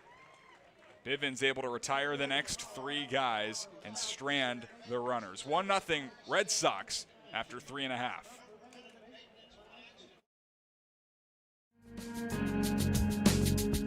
Boston Hand to Shoulder is the go-to team for Boston's professional athletes, musicians, workers, and families across New England. They are trusted orthopedic specialists for athletes and everyday people. So if an injury is slowing you down, Boston Hand to Shoulder is now on Cape Cod. Call 617-965-HAND for all your hand and upper extremity needs. Boston Hand to Shoulder, proud sponsor of the Kettleers. A Generac generator from RCA delivers more than reliable backup power. It delivers peace of mind. Peace of mind that comes from knowing our expert technicians, knowledgeable staff, and emergency service team are here when you need us most. As one of New England's leading Generac generator dealers, RCA provides a 10-year warranty and regular maintenance services to ensure your home stays protected. RCA, powering your peace of mind.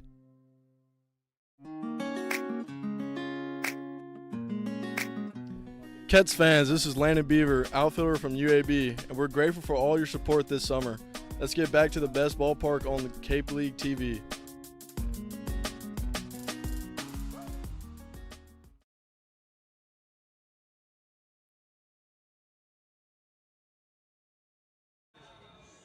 YD with a 1-0 lead. To the bottom of the fourth we go here on Cape League TV. Owen Pano, Jesse DiMaggio, and Chase Kroberger, a couple of guys making their Cape Cod debuts for Cotuit.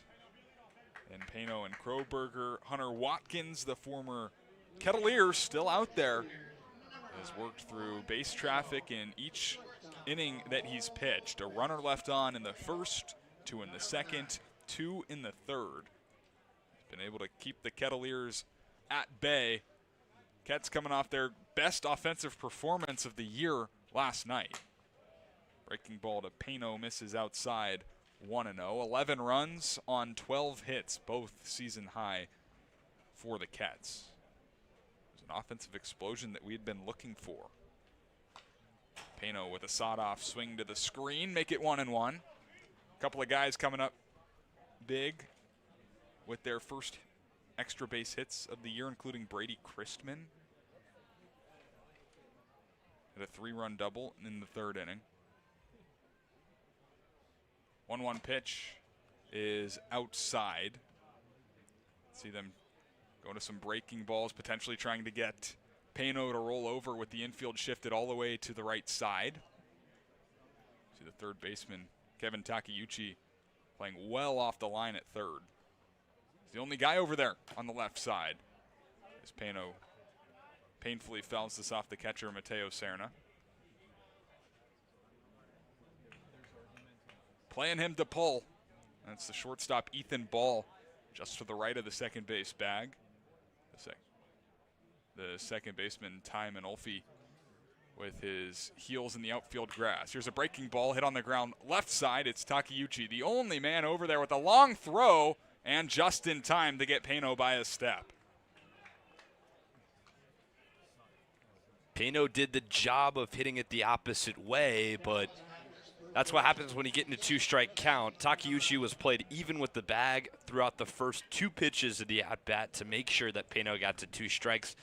Didn't have the chance to lay down the bunt down the third baseline anymore, so Takeuchi pushes back and is positioned well for the first out. There's Jesse DiMaggio, the first baseman, with a violent swing at a breaking ball off the outside. He'll be down in the count, 0-1. DiMaggio broke an 0 for 14 with his double against Brewster the other day. Another Kettleer that's swinging early, swinging often. Swinging here, and a chopper for Takeuchi. He'll let it roll foul. Could have come up in front of the bag to get that in fair territory, but waited back on it. Smart decision. Would have probably been out either way. But now a second chance for Jesse. 2 strikes. You're right, he does have a violent swing. Kind of a lot of moving parts going on. Big load. But it worked this year at Westmont. 13 homers. 13 homers in each of his 2 years at Westmont. Making the jump to Dallas Baptist this upcoming year. He's in an 0-2 count right here, right now. Pitch from Watkins is a broken bat grounded to the shortstop, Ethan Ball. He's got some trouble with it, and DiMaggio will reach. It'll be an error. Well, kind of an interesting transfer right there from Ball. He fielded it cleanly, but going to his throwing hand, couldn't get it. Now you get a guy up at the plate who had his first hit as a Ket. Double in the left center field gap. Here it is right here. Broken bat. Check this out. Whoa. All over the place. Bat splits into 2, but the ball falls into left center field, more importantly, for a double. I mean, that bat got all the way to third base as he takes a strike here.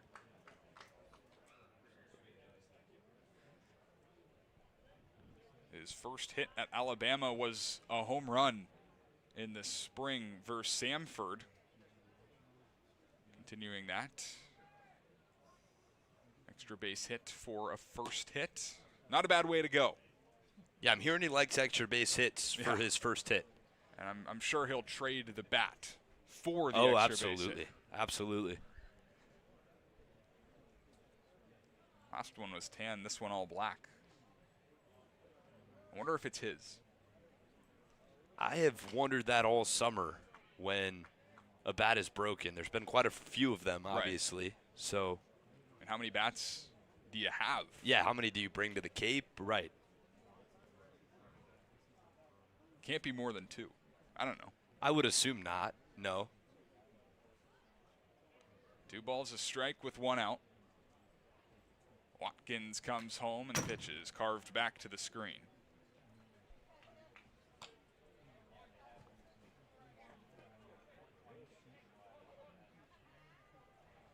One nothing, YD leading in the bottom of the 4th inning. Watkins has been doing big-time damage control. 2-2. Breaking ball that misses high. And hey now. Kroberger thought that was ball 4. So did DiMaggio. And they're going to pick him off. Oh, boy. A mistake on multiple ends for the Kettleers. That's a tough one. That's a tough one. Got to have confidence in the count at the plate. In on the base pass. On the scoreboard it said 2-2. 2 balls, 2 strikes. Kroberger took a ball upstairs and just threw his bat, assuming it was a walk. DiMaggio took off towards second base, and that's a smart play by the Red Sox. Cerna right away back picks, and they pick up a free out. 3-2. Fouled off to the right, out of play. Those are errors that do not show up in the stat sheet. But when you get to the end of the game and you look back at things that happened, that's going to be something you circle. Yeah, that's a mental one right there. It's tough, especially after you got on via a free pass, an error. 3-2. Swing and a miss, strike 3. Hunter Watkins ends up facing the minimum in the 4th. His guys in the first base dugout happy to greet him back. Through 4 innings, YD 1, Cotuit none on Cape League TV. A Generac generator from RCA delivers more than reliable backup power. It delivers peace of mind. Peace of mind that comes from knowing our expert technicians, knowledgeable staff, and emergency service team are here when you need us most. As one of New England's leading Generac generator dealers, RCA provides a 10-year warranty and regular maintenance services to ensure your home stays protected. RCA, powering your peace of mind. Try it, then buy it. Rent a new cat for up to 90 days. Then apply 100% of the rental cost to the purchase and save. The Milton Cat Rent to Purchase offer. Try it, then buy it. Go to miltoncat.com/RPO. Cape Cod 5 is proud to be the official banking partner of the Cape Cod Baseball League. Cape Cod 5 offers a broad range of financial products and services tailored for every stage in your financial journey. Reach out to us. We're here to help. If you're a Massachusetts resident and don't have a bachelor's, you could be attending 4Cs for free, all while preparing for careers that actually move you forward. Aviation maintenance, nursing, dental, funeral service, we've got it all. capecod.edu/free. Grady Bivens back to work here in the 5th inning. At this point, he's kept the best offensive team on the Cape to just 1 run and 3 hits. But he is behind, trying to get as much out of this appearance as possible with what could be a short bullpen for the Kettleers. It'll be the bottom of the order, Dante Vicini, Timon Olfe at the top with Brock Kettleston, 9-1-2 for the Red Sox here in the visiting half of the 5th inning. Already nearing on a season high in pitches. He threw 72 against Bourne, his first appearance, and just 61 last time out. He has got 64 today. Hoping for a quick inning with Ryan Buckler getting loose. Here's a ground ball promptly to Noah Coy, who scoops it up, tosses it over, and there's one gone. That'll help. Yeah, there you go. 5 complete innings is hard to come by on Cape. And pardon, that was Ty Manolfi grounding out. Brock Kettleston coming up.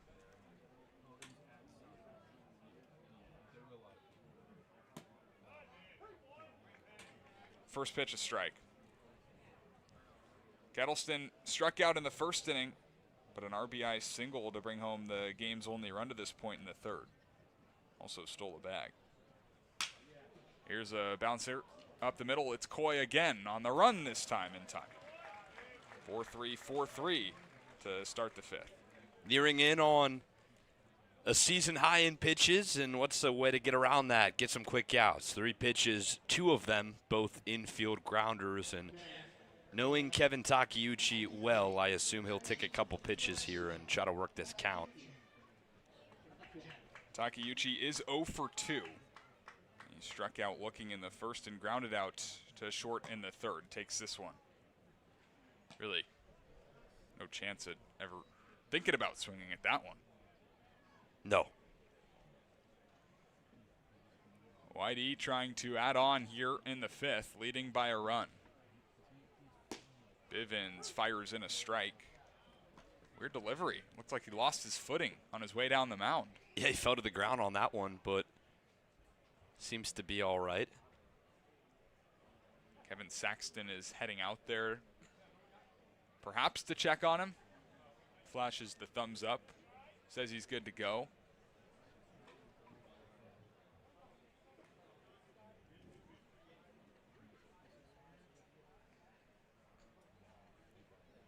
One and one. Breaking ball that darts inside. 2 balls and a strike.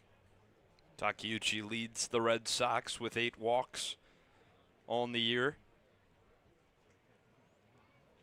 2 and 1. Swing and a miss. Expands his zone this time. Not something that he does often. That's a good breaking ball from Bivens. He's got a few righties to swing over the top of that exact pitch. Bivens looking for his first strikeout since the second inning. His first 1-2-3 since the first. And a hot shot to third. Aguayo slides, throws to first. He got him. Nicely done by Aiden Aguayo, flashing the leather. Another nice defensive play for the Kets. As Grady Bivens goes 1-2-3 in the fifth. Liam Ervin is going to take over when we come back here on Cape League TV. A Generac generator from Mercier delivers more than reliable backup power. It delivers peace of mind.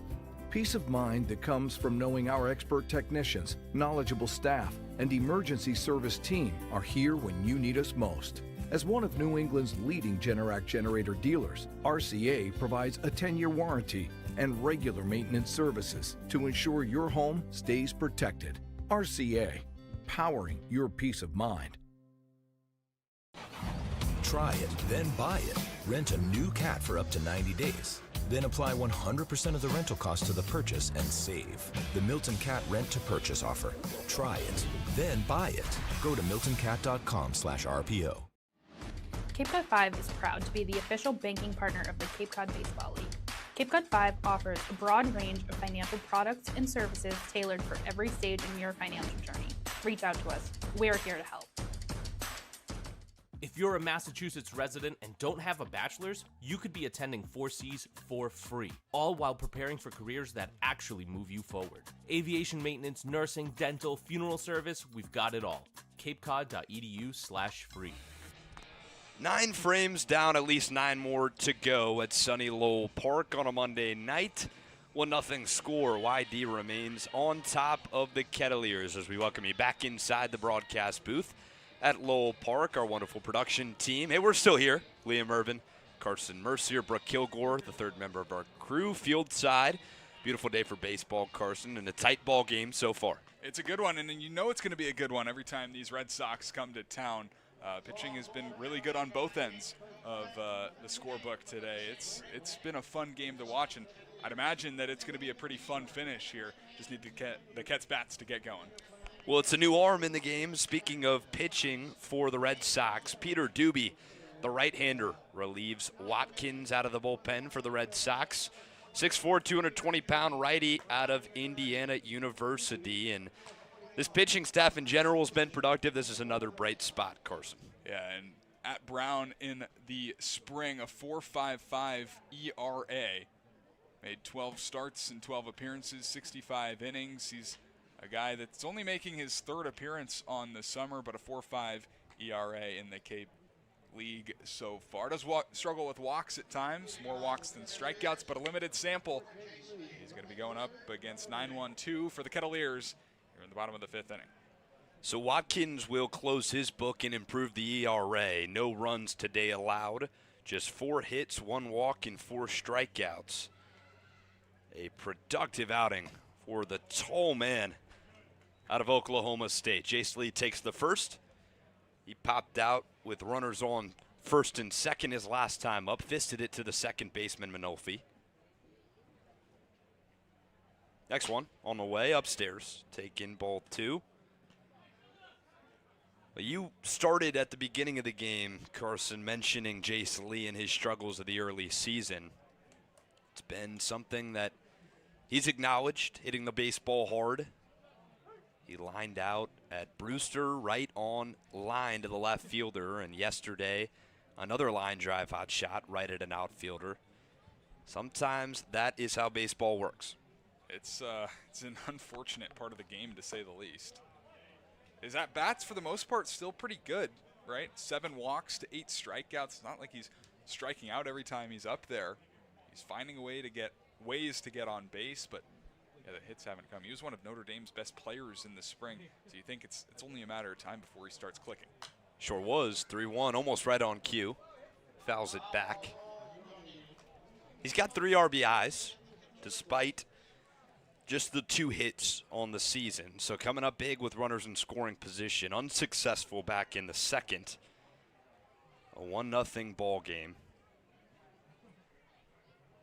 Full count pitch. Lashes one out of play. How about the attendance today at Lowell Park on a Monday night? The Cape starting to get more full. People traveling up from the East Coast, from the West Coast. Why not? Yeah, approaching July 4th. That's a pretty big thing around here. We'll do over the full count. Lee taps one to the first baseman. Gooden dealing with the line, finds the bag, and has the first out. Yeah, the 4th of July is probably a good one. Everywhere in these 50 great states. 250th anniversary of the country this year. I don't think there's someone more excited than Rob Cooper about that. Every time we talk to him. It's about every time. It is on cue. He is passionate, and I love it. Sure do. Back to the top for Noah Coy.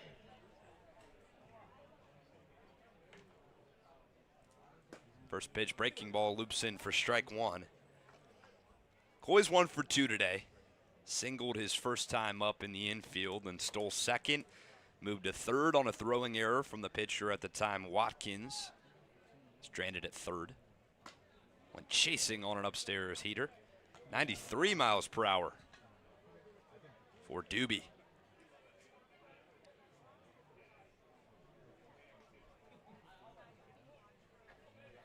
0-2-1 out, bottom frame of the 5th. YD hanging on to the lead. Again, 10 days ago, Ketts knocked off this YD team, handing them their only loss of the season. And I think that the Red Sox came into Lowell Park determined today, giving it their all. I mean, you come in, you've won 7 in a row since then. Had not a whole lot of close games in between, but a lot of blowouts. Last night certainly close. Came down to a really nice play by Kevin Takeuchi to get it done. But, yeah, I'd say they're out for blood, out for revenge.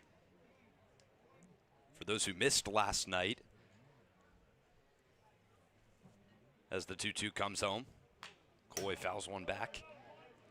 It was a tight game, and actually the managing of Scott Pickler proved to be the key in that game. Caraway for Bourne was up to the plate with a runner on second and third.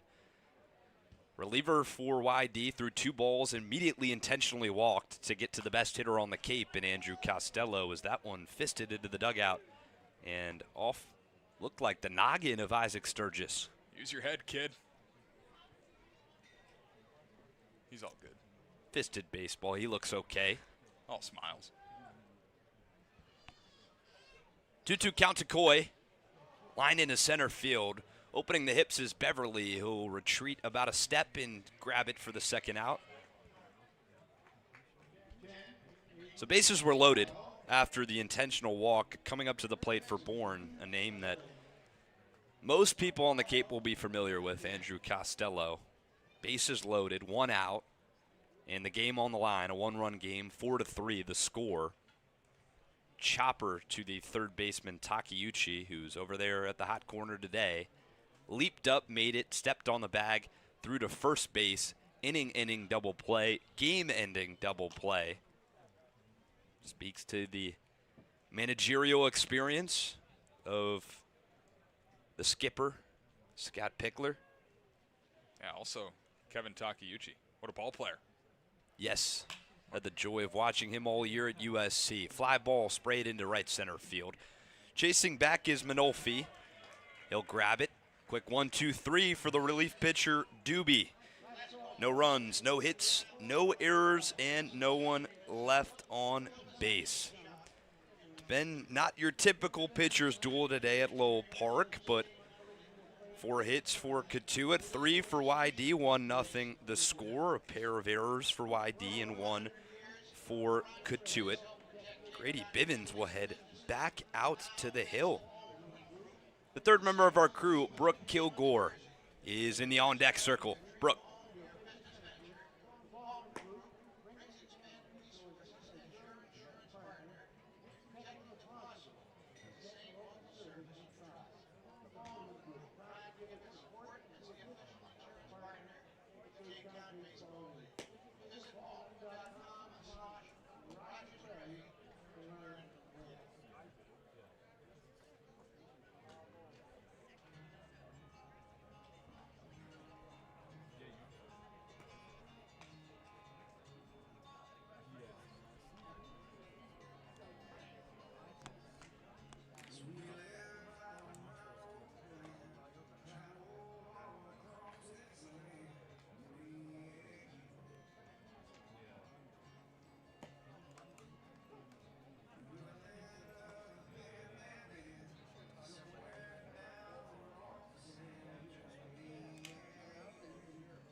Thank you so much, Brooke.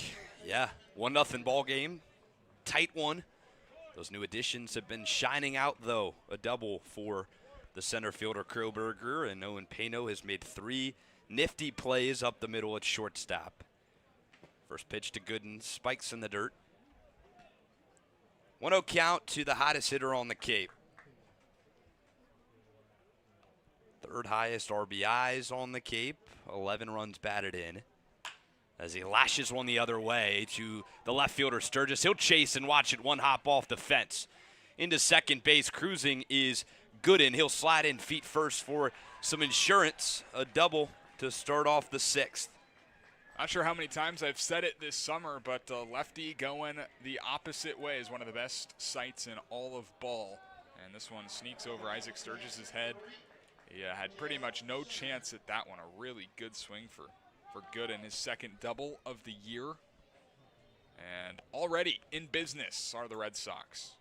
13th hit for the Cape Cod Player of the Week last week. He'll beat off second now. Grady Bivens still in the game. Misses on that one low to Mateo Cerna. It's really uncharted territory for Ket's pitching, starting pitching.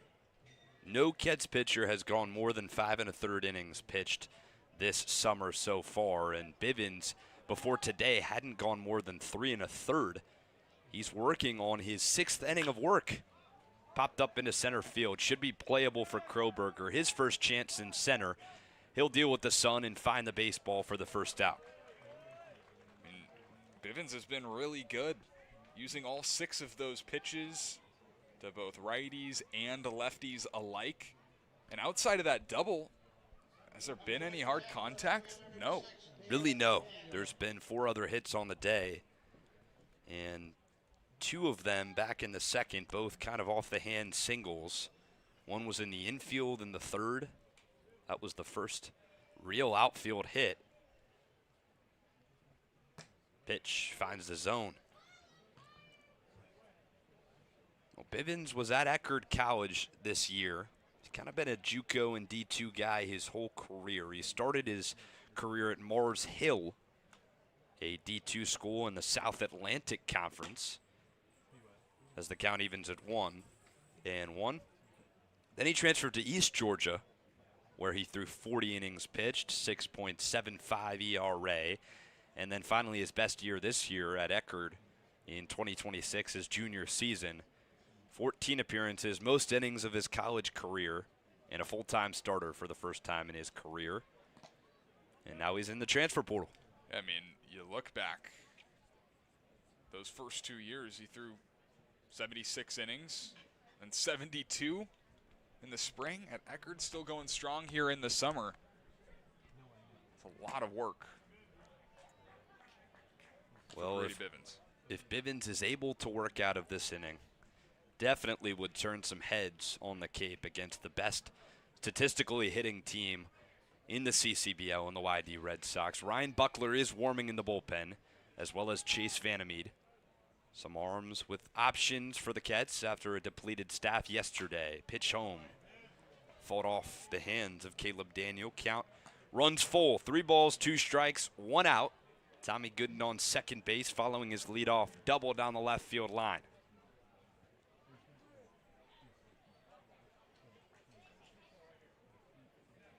Daniels 1 for 1 today, a single and a walk. Reached both times up. Full count pitch. Chop to the right side and it'll get by. Around third is Gooden. He'll slam on the brakes last second. Throw comes over the head of Plattner and Gooden will come in to score. Oh boy, Jace Lee had a chance in right. Gooden slammed on the brakes rounding third, and then the throw goes over the head of Plattner and Gooden comes in to score. 2-0 Red Sox. He probably had him at the plate had the throw just been low. Got to take that through the head of the cutoff man, Jesse DiMaggio. But he airmailed it, and a run will come home to score because of it. Scott McKeon now will come out to check on Bivens, and he'll call to the bullpen.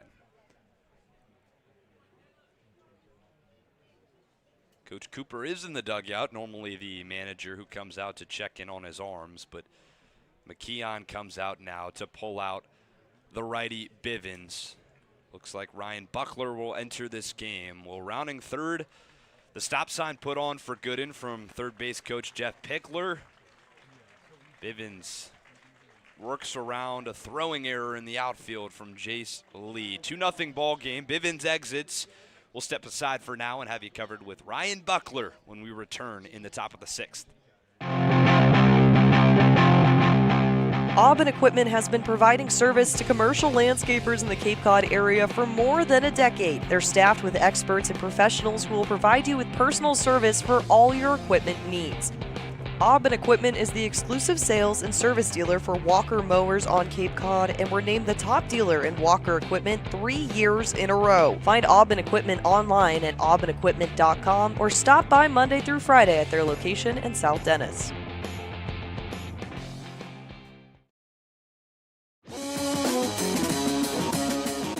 Cape and Coast Bank has been supporting Cape Cod families since 1921. Just like the Kettleers, they believe in teamwork, commitment, and community. Whether you're planning your next big move or need smart business advice, Cape and Coast Bank is there to help. Find out more by visiting capeandcoastbank.com or at their nearby location off Falmouth Road in Marston's Mills.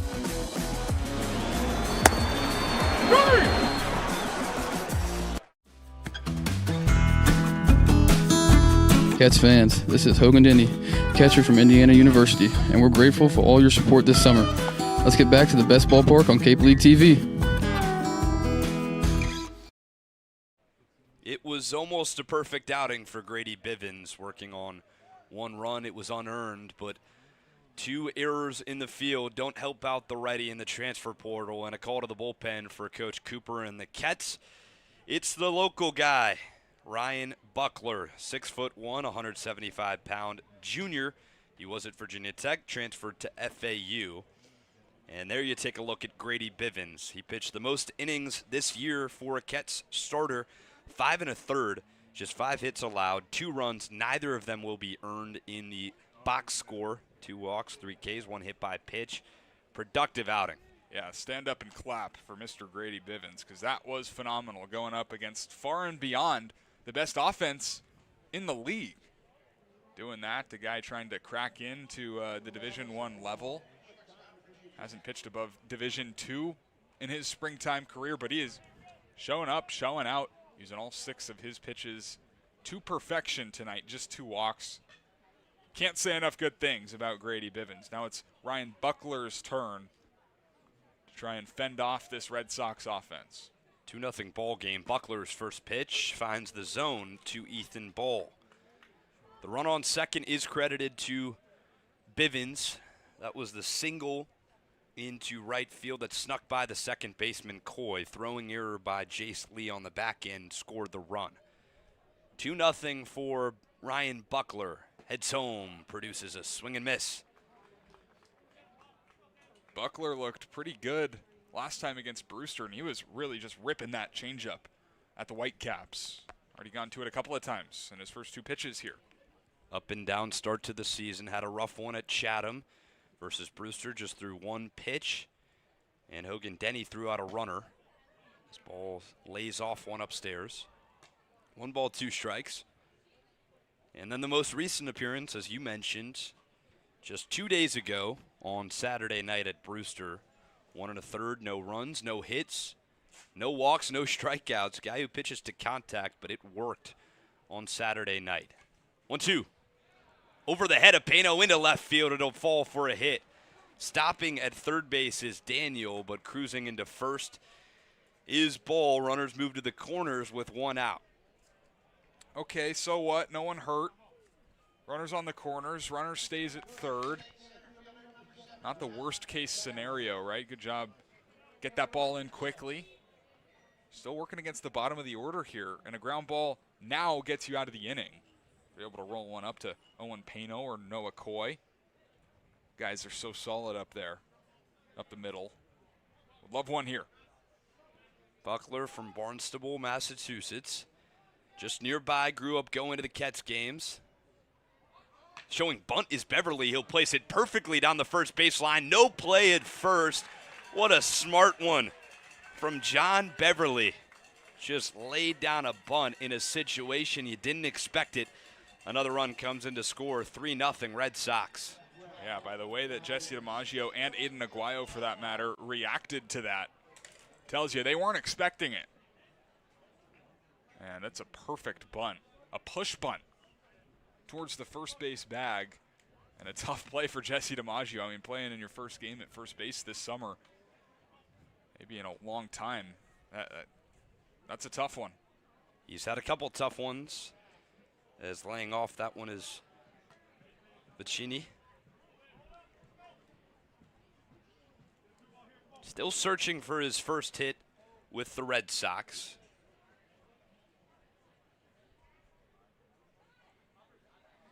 Runners take off on the pitch. Plattner snap throw to third. Aguayo tags around the back end and can't find the runner at third base.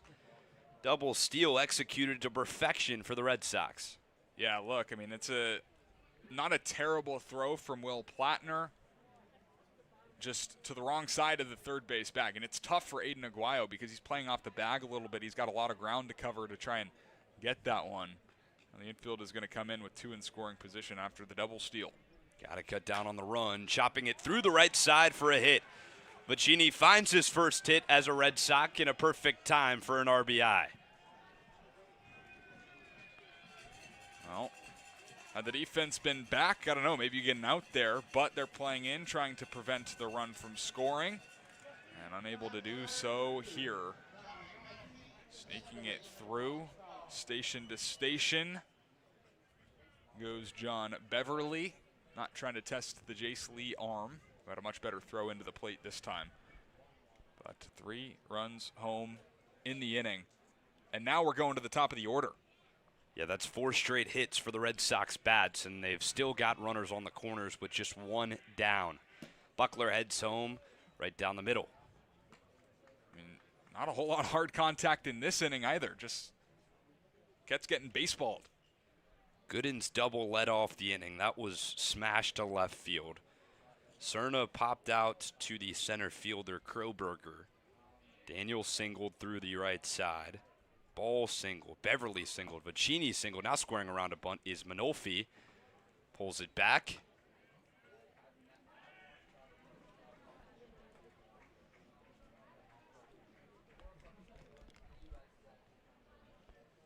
Manolfi's 0 for 2. But he did score one of the 4 today, as Coach Curtin will head out to the mound. 4-0 ball game heading into this inning. Cotuit led the hit total 4-3. Now it's 8-4. Red Sox command Lowell Park with the 4-0 lead. It's what they do. It's only a matter of time, really, before they get going as an offense. Credit to Grady Bivens for how good he was, but gives up a couple of hits, and that kind of, before getting pulled, and that kind of sparks the rest of the lineup. It doesn't matter, 1 through 9, where they're starting or where they're at, the Red Sox. They're going to get going. It's unfortunate for Bivens because the 2 previous starts for him only allowed 3 earned runs between 2 combined appearances, both starts, and credited with a loss his last outing against Brewster just for a lack of offense. Today it's kind of been the same story. That 1 run will be credited to him. So 3 runs today, only 1 of them earned. Yeah, still solid start, but the rest of this is on Buckler now. 1 pitch away with runners on the corners. 1 ball, 1 strike count to the leadoff hitter Manolfi. Pitch home, looped into right center field, and it'll fall for another hit. Another run comes in to score. Lee throws into third base, cut off by Pano. 5-0 YD. 5 straight singles. Death by 1,000 paper cuts. None of the singles hit hard, all blooped, but all finding grass. Putting it in the right spot. Manolfi finds his first hit of the day. Another run comes in to score, and now it's up to the 2-hitter, Brooke Kettleers. Buckler's pitch. Grounded to the second baseman, Coy. This could end the inning, but Coy bobbles it and can't find 1 out. Oh, now the third base umpire, Brendan Murphy, will rule the runner out. Coy might have gotten a piece of the bag after bobbling the baseball. That almost got ugly. Yeah, it certainly did, and bobbled it and was kind of bobbling it on his way to second base. Just barely able to beat Manolfi to the second base bag. Hey, take the out and move on. Now you got to go through a pretty tough hitter with 2 on and still 2 out. Kevin Takeuchi, the 9th batter of the inning with runners on the corners and 2 outs. Buckler's pitch, just outside.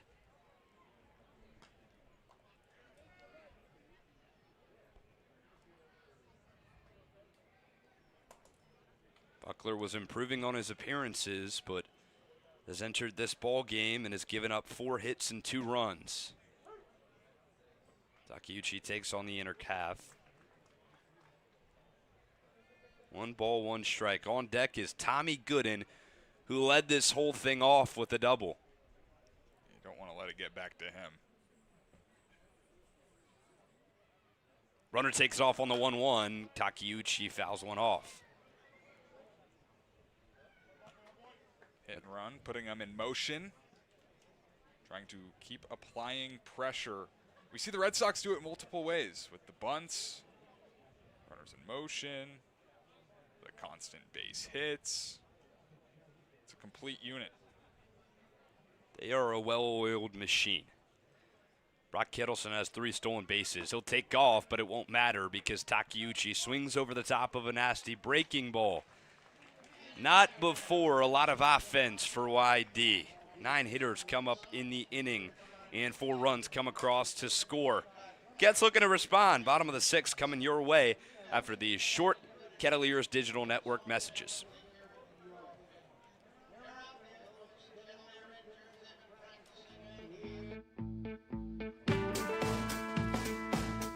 Want to give your kids an experience they'll never forget? That's what our Kettleers clinics are all about. Kids ages 6 to 18 will have the opportunity to learn the fundamentals of baseball and the importance of sportsmanship from some of the top college baseball players in the country.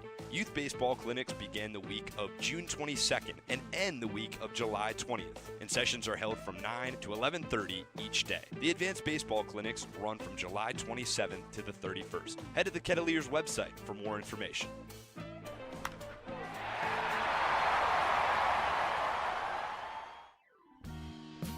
The Kettleers welcome ZoomInfo.com as a premier sponsor for the 2026 season. Smart businesses use ZoomInfo. It leverages data to unlock useful insights, and it allows you to know who to reach out to and how to reach them so you can grow your business. Unlock insights, engage customers, and win faster with ZoomInfo.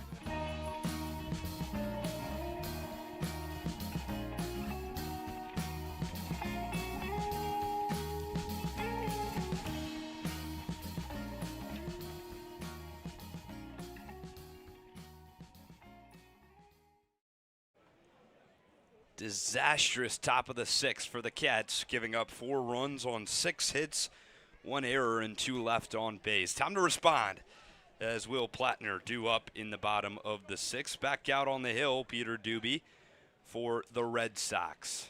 Seeking for revenge are the Red Sox. 12-1 on the year.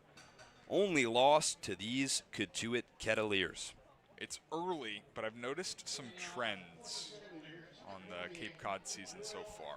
The Cats seem to beat teams on the road.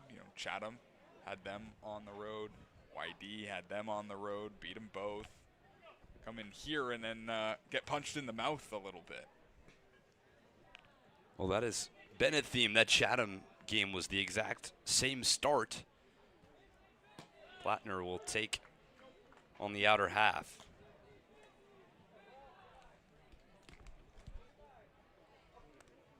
5-0 score, bottom of the 6th for Will Plattner. He's one of those guys Brooke was talking about who has some Omaha experience coming from the College World Series, where the Crimson Tide lost in 2 straight, but not before Plattner did his thing.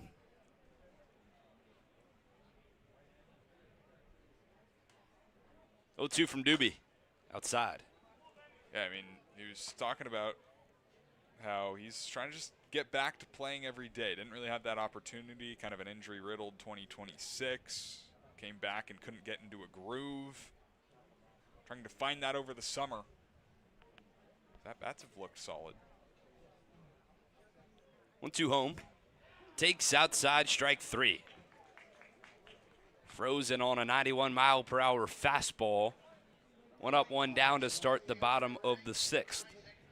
Oh, dude, how about Peter Doobie? Yeah, Doobie, 4 in a row retired since he's entered the ball game. How Doobie do? How do you do? It Doobie like that. That was a better one. I like that.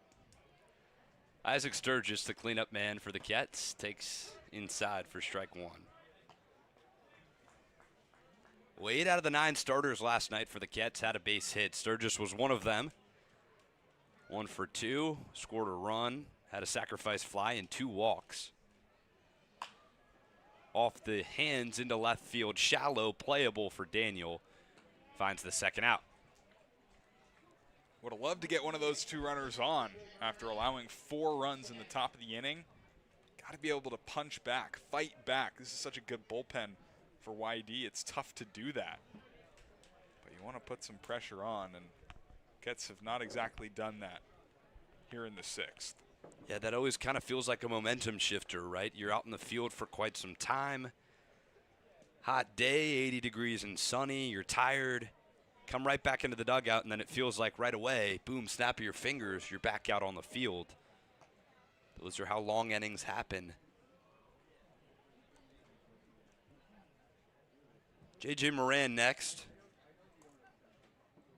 Cats have been retired 7 straight, all the way back to when Watkins was in the game. Moran watches one.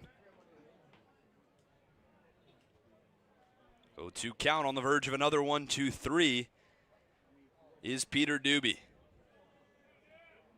Started in 2 appearances. This one his first relief outing.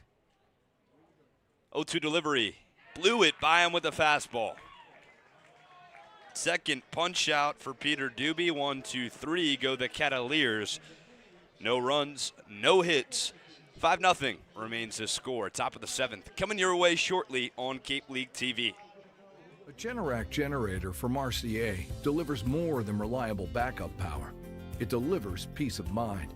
Peace of mind that comes from knowing our expert technicians, knowledgeable staff, and emergency service team are here when you need us most. As one of New England's leading Generac generator dealers, RCA provides a 10-year warranty and regular maintenance services to ensure your home stays protected. RCA, powering your peace of mind. Try it, then buy it. Rent a new cat for up to 90 days. Then apply 100% of the rental cost to the purchase and save. The Milton Cat Rent to Purchase offer. Try it, then buy it. Go to miltoncat.com/RPO. Cape Cod 5 is proud to be the official banking partner of the Cape Cod Baseball League. Cape Cod 5 offers a broad range of financial products and services tailored for every stage in your financial journey. Reach out to us. We're here to help. If you're a Massachusetts resident and don't have a bachelor's, you could be attending 4Cs for free, all while preparing for careers that actually move you forward. Aviation maintenance, nursing, dental, funeral service, we've got it all. capecod.edu/free. Blanks all the way around for the Cats offense. That wasn't the story for YD's last frame. It'll go all the way back around to Tommy Gooden, who started off that rally of an inning. 6 hits in a row, 4 runs. Buckler back out there for the Cats as Plattner snaps one down to second base. A couple notable guys not in the lineup for the Cats today. Getting a day off. Hunter Warren, Dawson Park, Brady Chrisman, Ryan Taransky, Landon Beaver, Sojun O, and Jake Canley. Trying out the new guys was the theme of the day. Pretty much 5 of the top bats for the Cats not in the lineup today. Only 2 guys that played yesterday. Isaac Sturgis, J.J. Moran in the lineup for the Cats today. You don't see that, very often. That's really switching things up after a blowout win. It is statistically 4 out of the top 5 in the lineup. Beaver, Warren, Park. Coy's up there. He's playing today. And Sojourno. Buckler ties up Gooden on the inside. 1 ball, 1 strike. Gooden doubled his last time up, came around to score, started the rally, and removed Grady Bivens from the ball game. That proved to be costly. Buckler heads home, misses outside. And hey, you can't say the Cats haven't had chances. 2 runners left on in each the second and the third. 2 runners on with less than 2 outs in the second and unable to get anything. Cats were 5 for 30 on Friday and Saturday night with runners in scoring position. Last night was a different story. Brought in 11 runs on 12 hits. Tonight, kind of back to the old same.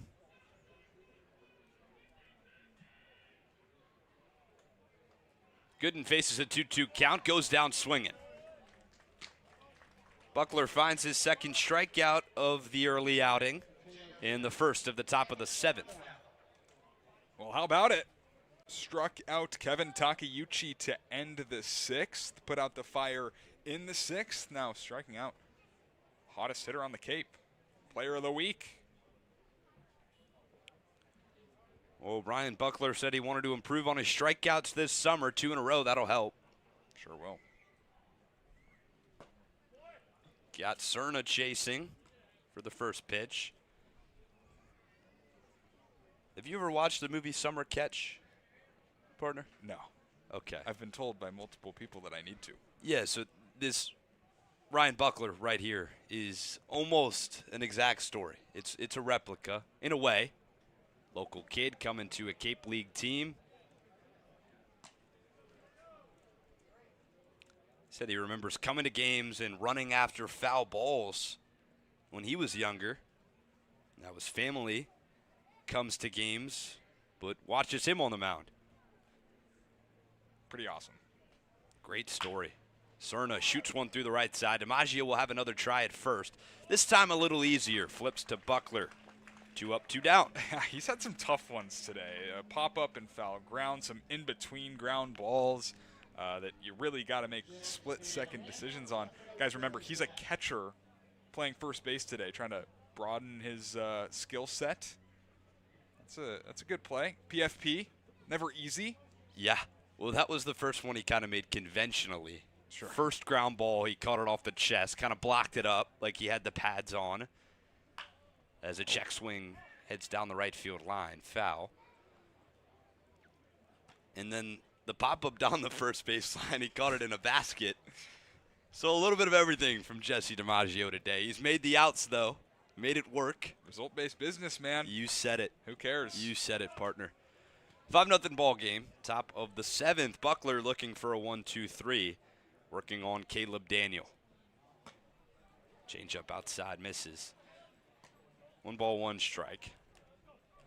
Well, Buckler's family tree for the Kettleers runs back very far. His great-uncle Frank Buckler was with Cotuit 60 years ago when they won 4 championships in a row from 1961 to 65.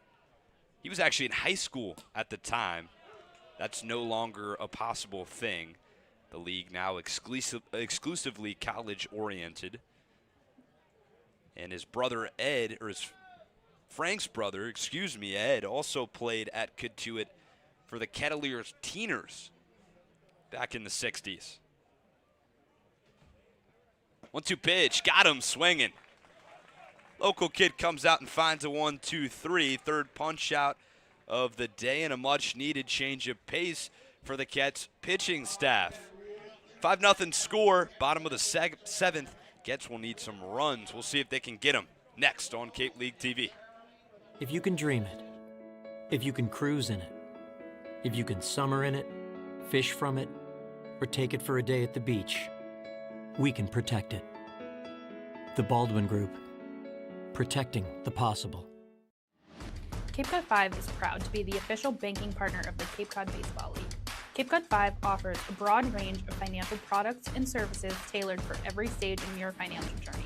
Reach out to us. We're here to help.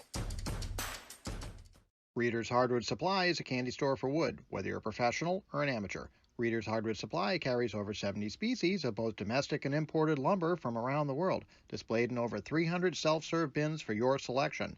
So for your next project, make it your masterpiece with stock from Reader's Hardwood Supply.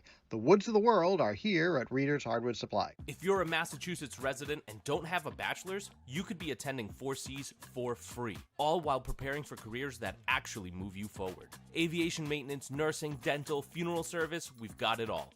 capecod.edu/free. Try it, then buy it. Rent a new cat for up to 90 days. Then apply 100% of the rental cost to the purchase and save. The Milton Cat Rent to Purchase offer. Try it, then buy it. Go to miltoncat.com/RPO. We've stretched things out at Lowell Park following an amazing performance. Bottom of the 7th at Lowell Park. 5-0 the score. Red Sox kind of dominating offensively, defensively. They've gone in order through 7 hitters and need some base runners, partner. Yeah, base runners is a good place to start. But chasing 5, you just got starts with 1. It's a good approach. You can't hit a 5-run home run. I was about to say that. You took the words out of my mouth. That's a classic coach saying. Owen Pano, the new guy, searching for his first hit as a Kettleer. We'll try to get the offense jump-started. Breaking ball inside first pitch. Single, walk, reach on an error, reach on a drop third strike. Hey, unselfish. Just get on. Whatever works. No shift this time. Kind of a mini one for Pano as he'll foul one back. He was heavily shifted over to the right side. His first at-bat, well, pardon me, his second at-bat. First one had a runner on first base and then grounded to Takeuchi at third. He's 0 for 2. First game as a Kettleer. 1-1 pitch upstairs. 2 balls, 1 strike. Pano will be followed by Jesse DiMaggio and Chase Kroberger.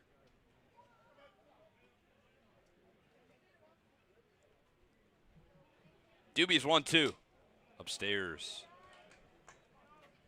3 balls and 1 strike.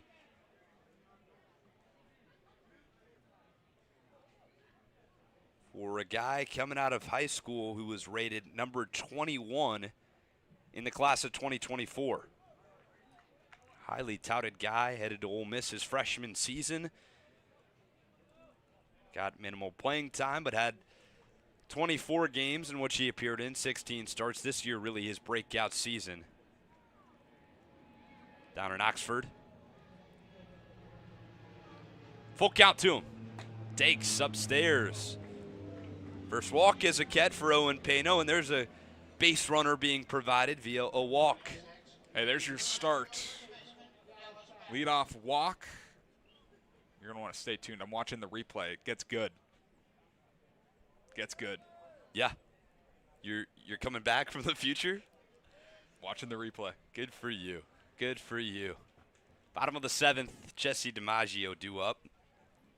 First pitch hacking, per usual, flying to right field, chasing over is Vicini. He'll manage the line in the sun and find it for the first out. He is a first pitch swinger. Yeah, he gets the bat off his shoulder. And it's not a bad thing at all. Sometimes the best pitch you're going to get is the first one. That's one of the worst feelings in baseball, taking a fastball right down the middle. Right. You don't get anything close the rest of the at-bat. And these pitchers are so good, you don't want to let them get to 2 strikes. If they're going to lay one down the middle, trying to get ahead 0-1, why not try and get that pitch? Chase Kroberger hacking as well at the first pitch, missing. Found his first hit as a Kettleer back in the 2nd. A double into left center field and struck out his last time up. First time facing Doobie. Doobie, if he can retire Kroberger, will have worked through the entire lineup without allowing a hit.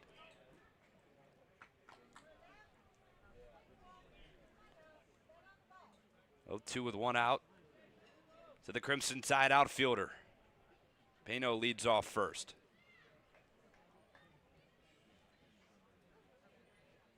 Doobie, long pause on the mound, delivers, misses.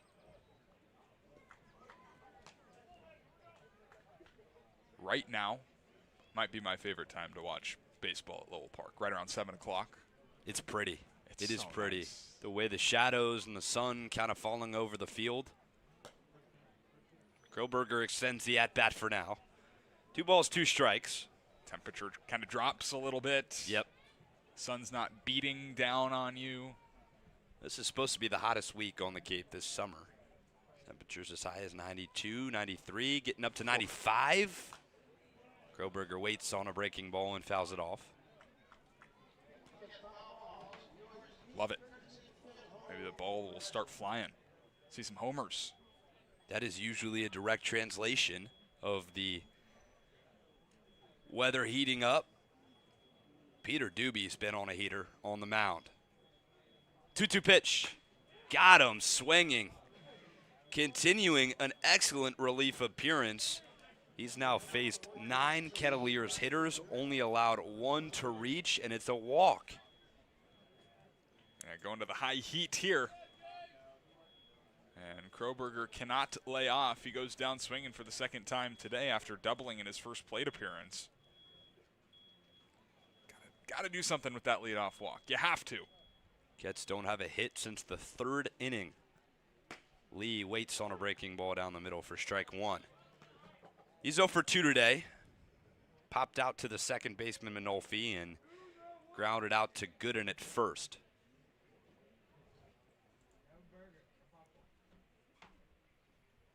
Doobie doubles up on a breaker. 0-2 count. Doobie's already got 3 strikeouts.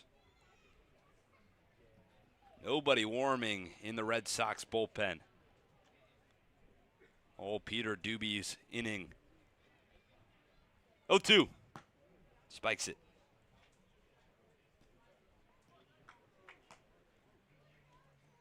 Noah Coy on deck if Lee, his Notre Dame counterpart, is able to extend the inning.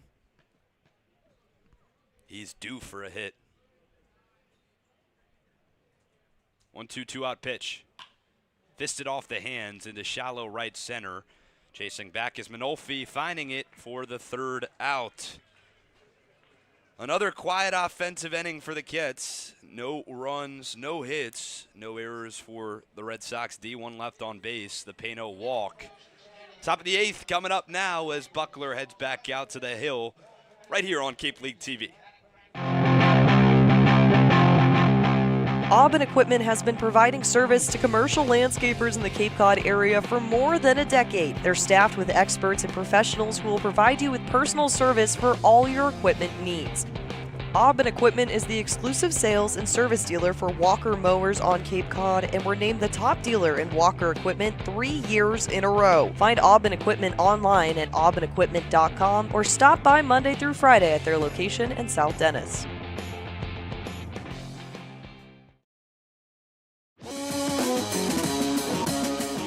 Cape and Coast Bank has been supporting Cape Cod families since 1921. Just like the Kettleers, they believe in teamwork, commitment, and community. Whether you're planning your next big move or need smart business advice, Cape and Coast Bank is there to help. Find out more by visiting capeandcoastbank.com or at their nearby location off Falmouth Road in Marston's Mills.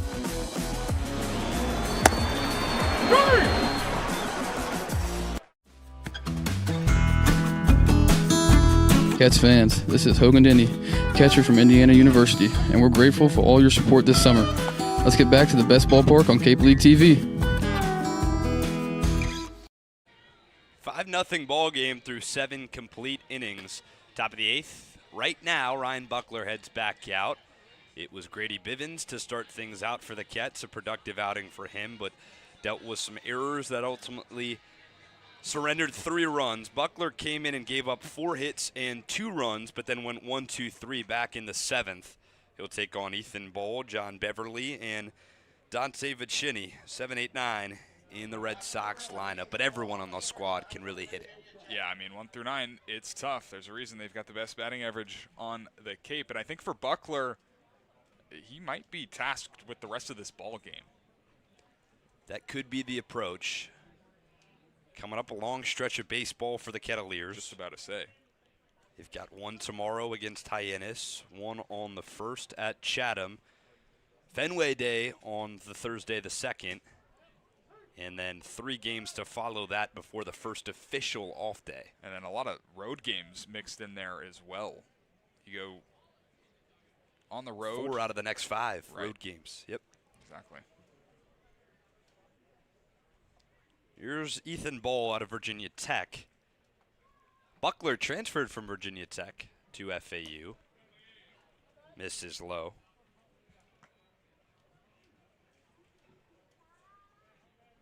They did not cross paths.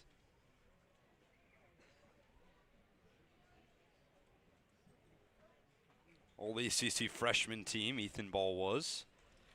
1-1 home to him. Chops it right into the dugout. Hot play over there by Takeuchi, but he dropped it last second in the dugout. It's my guy. It is your guy. Not a bad ball player. No, he is not. Big reason. Trojans made it as far as they did. You're exactly right. 1-2 from Buckler. Breaking ball, just can't find the zone. Pretty good pitch. Going backdoor to a lefty. Pano trying to Flatner trying to pull it up. Well, that breaking ball has really been the pitch for Buckler, especially against Brewster. That was kind of the thing you turn your eye to. You got. There it is right there. Nasty in the dirt. He'll pick up his 4th punch out. First of the top of the 8th.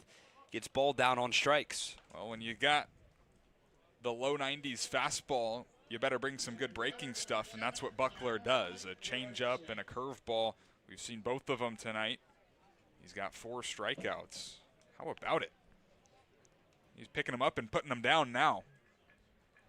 Had an unlucky stretch when he entered the game. He actually started on Ethan Ball, so now he's worked his way through the lineup 1 time.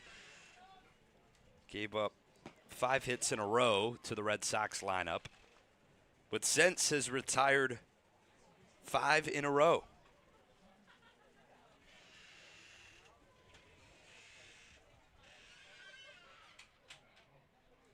Buckler's 0-1. Breaking ball, chopped to the shortstop. Pano, he's been solid today. He'll stay solid.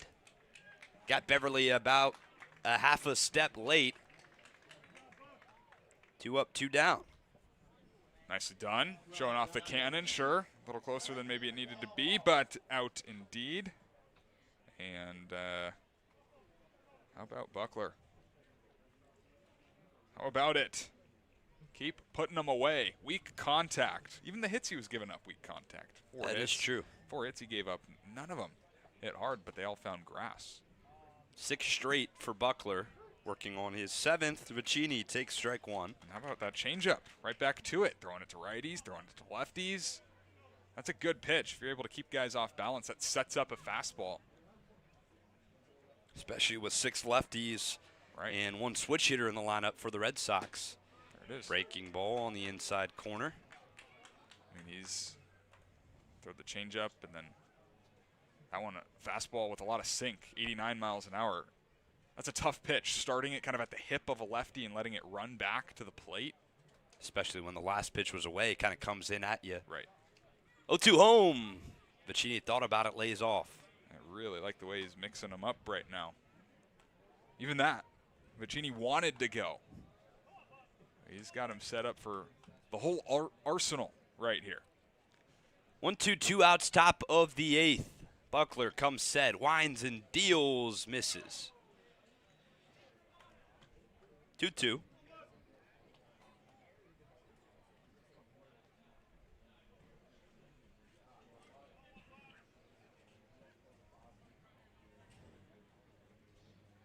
Infield, standard depth. Coy shifted a little bit over. 2-2 pitch, got him swinging. Ryan Buckler picks up his 5th punch out of the day and retires his 7th hitter in a row. 1-2-3 inning in the top of the 8th for the Cats defense. 5-0 ball game.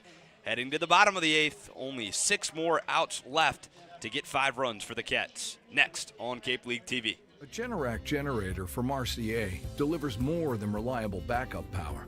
It delivers peace of mind. Peace of mind that comes from knowing our expert technicians, knowledgeable staff, and emergency service team are here when you need us most. As one of New England's leading Generac generator dealers, RCA provides a 10-year warranty and regular maintenance services to ensure your home stays protected. RCA, powering your peace of mind. Try it, then buy it. Rent a new cat for up to 90 days. Then apply 100% of the rental cost to the purchase and save. The Milton Cat Rent to Purchase offer. Try it, then buy it. Go to miltoncat.com/RPO. Cape Cod 5 is proud to be the official banking partner of the Cape Cod Baseball League. Cape Cod 5 offers a broad range of financial products and services tailored for every stage in your financial journey. Reach out to us. We're here to help. If you're a Massachusetts resident and don't have a bachelor's, you could be attending 4Cs for free, all while preparing for careers that actually move you forward. Aviation maintenance, nursing, dental, funeral service, we've got it all. capecod.edu/free. Ryan Buckler handles his business in the top of the 8th to the bottom half. 5-0 score at Lowell Park. As still out on the mound is Peter Doobie. He's been dealing through his middle innings of relief. defensive replacements for the Red Sox. Ethan Ball will shift on over from shortstop to second base. Entering into the game, Lucas Franco out of TCU. He'll take over the shortstop position. For the top of the lineup, Noah Coy, Aiden Aguayo, and Will Plattner. Time to get to work. Trailing 5, starts with 1. Get something going here. Coy takes upstairs, first pitch. It starts with the base runner, as we were mentioning last inning. And got the walk, but nothing to really show for it offensively. Big hack from Coy. Swings over the top of a fastball at 91 miles per hour.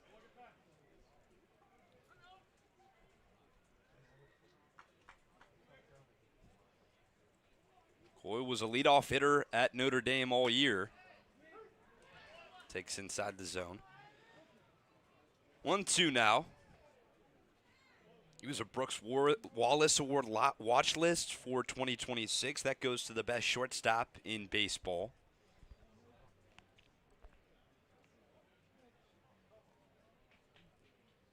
One-two home.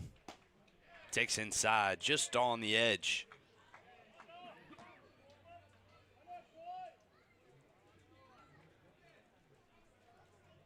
Do you know who won it this year, Carson? The Brooks Wallace Award. I should. Dylan Carey out of Nebraska. Coy goes down on strikes. Fourth punch out for Doobie. All of them, besides one, have been swinging.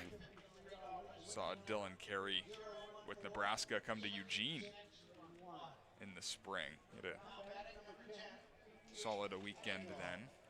The Cornhuskers. Sure he did. Hit a homer. Couple Aiden of homers Aguayo in that series, actually. Couple of them. Yeah. One on Friday, one on Saturday.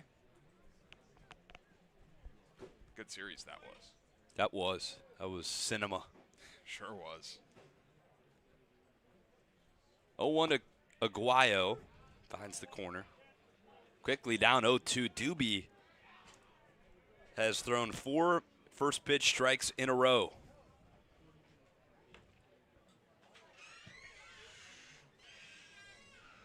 To Aguayo.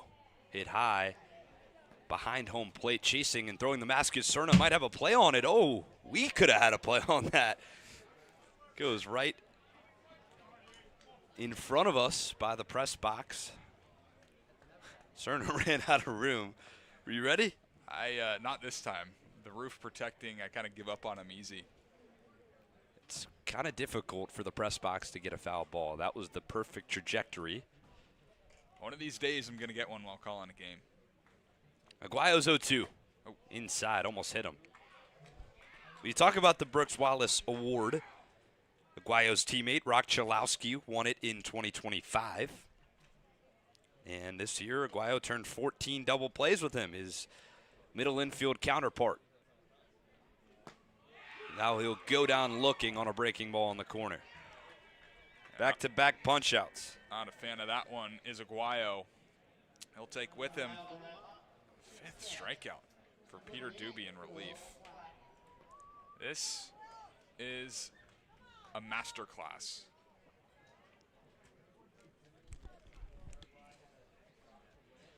Two in a row for Kets hitters. 5-0 ball game. Running out of time are the Kets. Doobie to Plattner, crushed to left field, but it'll stay in the yard. Daniel chasing back, finding it for the 3rd out. 3 in a row again retired for the Kets. 1-2-3 inning for Peter Doobie. He's been excellent on the hill for the Red Sox. He'll get checked out by Thomas Augusta, first base umpire. 5-0 ball game. Not a lot of bright spots, but besides the first inning, Brian Buckler has been incredible. Our very own Brooke Killgore has more on the righty arm. Hey, Liam, you said it best. I think it was actually Carson who donned the name Big Game Buckler there for Ryan Buckler just a couple days ago against Brewster, coming in for a phenomenal couple of outings to boost that ERA from the start of the season. He's had a little bit of a shaky start to get things going, but he's the gift that keeps on giving. Following the long history of his uncle Frank and grandfather Ed, the righty out of FAU had a tall task coming into today's game. Tight situation in relief for Grady Bivens today. He did see the 2 runs surrendered. However, since that frame, Buckler has tossed consecutive 1, 2, 3 innings against a top Whitey offense, and it's a familiar feeling for the rising senior. He had a breakout game last year coming in against the Red Sox back at their field at Red Wilson. 5 straight innings, 4 of them scoreless. Did give up an earned run to kick things off there. It helped bring in the win for the Cotuit Kettleers. I was able to talk to him post-game about that one, just telling me keeping it simple, playing with that pitching mentality and getting the games that we need to get done. Finished off the season last year, the Cotuit Kettleers, 2.63 ERA with a 3.0 win-loss rating. He's someone that you can go to in those clutch situations, and to my left, he'll look to do it again. Back to you guys. Thank you very much, Brooke. It is pretty crazy, the difference between the numbers at FAU and the numbers on the Cape for Ryan Buckler. It's kind of almost magical the way that his numbers shift this season. A slow start, got banged up a couple times, but coming back today and pitching pretty solid, especially the last 2 innings. He's gone 6 up, 6 downs, 5 strikeouts in total. His numbers at FAU this season, he was 9 2/3 innings pitched, 13.97 ERA. Last summer on the Cape, he threw triple that, 27.1 innings pitched and a 2.63 ERA. It's a pretty drastic difference. Yeah, getting to rock the hometown uni, playing with all sorts of pride for that. The pinch hitter Lucas Franco in for Tamanolfi. He came in as a defensive replacement, swings through that. Quickly down 0-2 in the top of the 9th.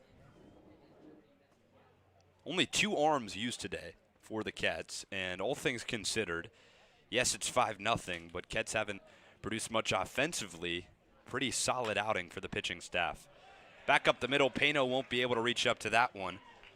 Pinch hitter Franco finds his first hit of the day in his first at-bat right up the middle. Well, Buckler had retired 7 in a row until then. And that, I mean, that's a weak ground ball. Just in the right place. Yeah, I'd say the same. Pitching has been really good today. And, I mean, unless the Cats are able to score at least 5 in the bottom of the 9th, it'll go as a loss. But not all losses are losses when you're able to save the bullpen. Because this is a tough stretch coming up, right? And if both Bivens and Buckler got shelled and you have to go to more guys, that puts you in an even worse position for this next stretch. Well, you talked about it earlier today, but if you want to run through the bullpen, as the 1-0 to Kettleson is popped down the left field line, chasing is Pano and Sturgis. Sturgis calls him off and finds it for out 1. Tyler Mercier threw yesterday. Came in cold, out of relief. Adam McKelvey is scheduled to start tomorrow. Tristan Hunter is expected to start tomorrow. McKelvey in 2 days. Jackson Yarberry threw on Saturday. Joel Corey threw last night. Josh Halisak threw last night. Kyle Kipp threw 2 days ago. Aaron England threw last night. And kind of the only 2 guys who you haven't gone to are Truett Manuel and Chase Vandermeed. You got Buxton and Edelman at the end of your pen as well. But Buxton threw a lot on Saturday. And Edelman's a starter. So that really only left pretty much Ryan Buckler today, or if you wanted to go with Vandermeed and Manuel. Yeah, and we saw Chase Vandermeed up. It was in the 5th inning, throwing a little bit, so was probably available, but Buckler's looked really good. Stop throw back to first base for Plattner. Diving in head first is Franco.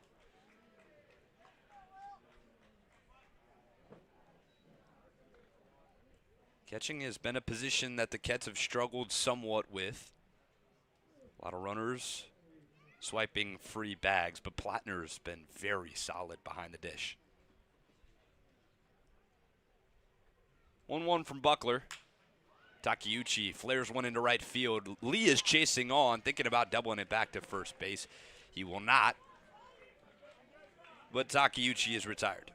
I wasn't sure that Jace Lee was going to get to this one, but it kind of just hung up in the air for quite some time. And Lee has made some really good plays defensively over the last week. Some sliding catches, some going on some long runs to make impressive catches. This is maybe a little bit more routine, but still a good one. Thought he was going to snap throw to first, try and double off Franco. There seemed like a chance, but a smart decision. Can't make any errant plays. Down 5-0. Finding the zone on the first pitch is Buckler. Tommy Gooden, the cleanup man, doubled his last time up, but then struck out to Ryan Buckler. 0-1, 2 outs, top of the ninth, 5-0 the score. YD has put 10 hits up today. 0-1, number off the end of the bat to DiMaggio. Plays the short hop cleanly and finds the bag for the third out. Ryan Buckler with another scoreless inning. Gave up 1 hit, but no runs. 5-0 score. Kets have 3 outs to score 5 runs. As a 5-0 ball game. 2 errors for either squad. We'll take things to break and come back for the bottom of the ninth right here on Cape League TV. The Generac generator from Mercier delivers more than reliable backup power. It delivers peace of mind. Peace of mind that comes from knowing our expert technicians, knowledgeable staff, and emergency service team are here when you need us most. As one of New England's leading Generac generator dealers, RCA provides a 10-year warranty and regular maintenance services to ensure your home stays protected. RCA, powering your peace of mind. Try it, then buy it. Rent a new cat for up to 90 days. Then apply 100% of the rental cost to the purchase and save. The Milton Cat Rent to Purchase offer. Try it, then buy it. Go to miltoncat.com/RPO. Cape Cod 5 is proud to be the official banking partner of the Cape Cod Baseball League. Cape Cod 5 offers a broad range of financial products and services tailored for every stage in your financial journey. Reach out to us. We're here to help. If you're a Massachusetts resident and don't have a bachelor's, you could be attending 4Cs for free, all while preparing for careers that actually move you forward. Aviation maintenance, nursing, dental, funeral service, we've got it all. capecod.edu/free. 3 outs to go for the Kets to salvage 5 runs in the bottom of the ninth. 5-0 ball game back at Lowell Park. Red Sox looking for their 13th win. Kets looking to spoil another one, handing them their only loss on the year. This time, things a little different at Lowell Park. Isaac Sturgis, J.J. Moran, Owen Pano due up. It's been 2 arms in relief in the game for the Kettleers. It was just Bivens and Buckler, and for the Red Sox, kind of the same script. They've only gone to 2, and the guy in the game right now, Doobie, has been unhittable. Yeah, we saw 11 total pitchers in yesterday's game, just 4 in this game. And yeah, Peter Doobie is putting them down with ease. I mean, 5 strikeouts, 3 1/3 of relief. Has only allowed 1 base runner. And that was a walk. Yeah. Hasn't allowed a hit. Popped up behind the dugout of the Kettleers. Close play for Cerna by the dugout. Slams into the fence. Look out, JJ. You see him? Yeah. Oh, yeah. He's all smiles. Yeah, trying to abort back into the dugout, get out of the way. He was standing in the on-deck circle. Cerna came charging at him with the Mizzou yellow and black gear.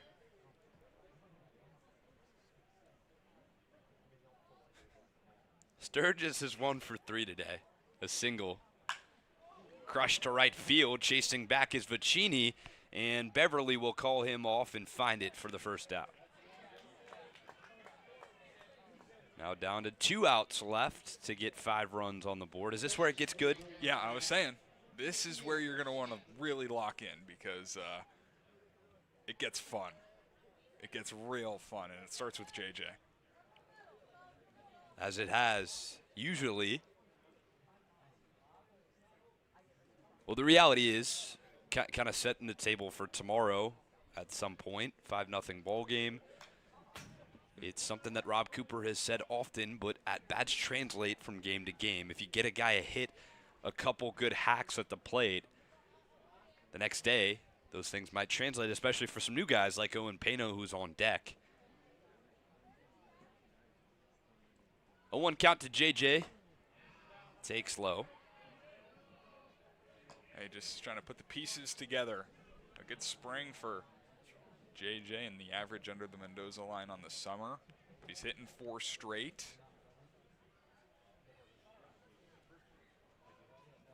1-1. Flares it out of play.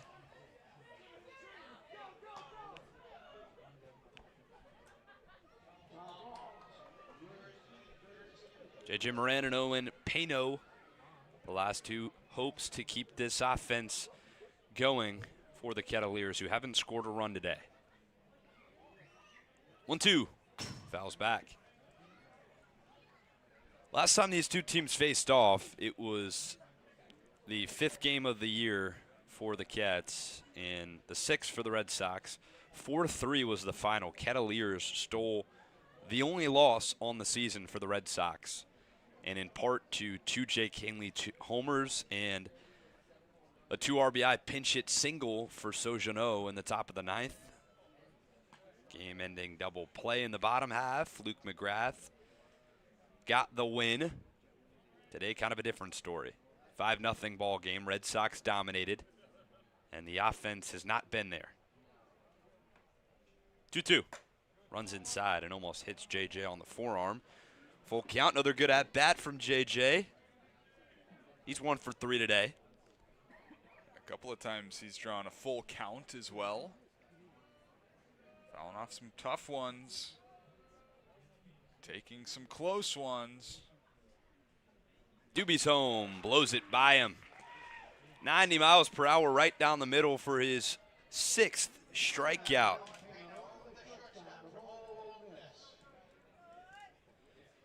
He's got it all working right now. JJ made him work for it. But 2 down in the 9th inning. Gets down to their final breath. Well, since the walk by Pano back in the 7th, Doobie has gone 8 in a row. Now working on his 9th hitter in Owen Pano. Still searching for his first hit as a Kettleer, although he's reached twice tonight on a fielder's choice and a walk. 1-0 count down to their final out of the Cats. 2 balls, no strikes. I don't have a hit since the 3rd inning. It's a long time to go without a base hit. We're in the 9th. Yep. Not much going offensively. 2-0 for Pano. Big hack, big miss. 2-1. Shifting to the right side is the infield. Lucas Franco will play to the right of the second base bag. That's the shortstop. And Ethan Ball shifted over into the cut of the outfield grass. Doobie's 2-1. Tapped into the glove of Cerna. 2-2 down to their final striker, the Cats.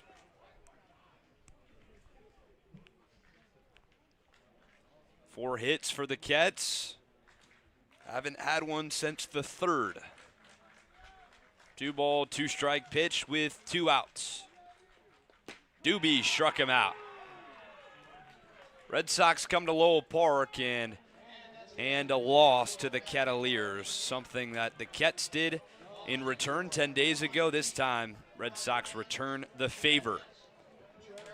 They'll move to 13-1 on the season. The one loss to the Kets this day, not in favor of Cotuit. Cotuit will fall to 5-7-2 on the year, and kind of an uninspiring offensive day, partner. Yeah, it's hard to win when you score a total of 0 runs. Usually they don't, I won't get you the W, and it doesn't today.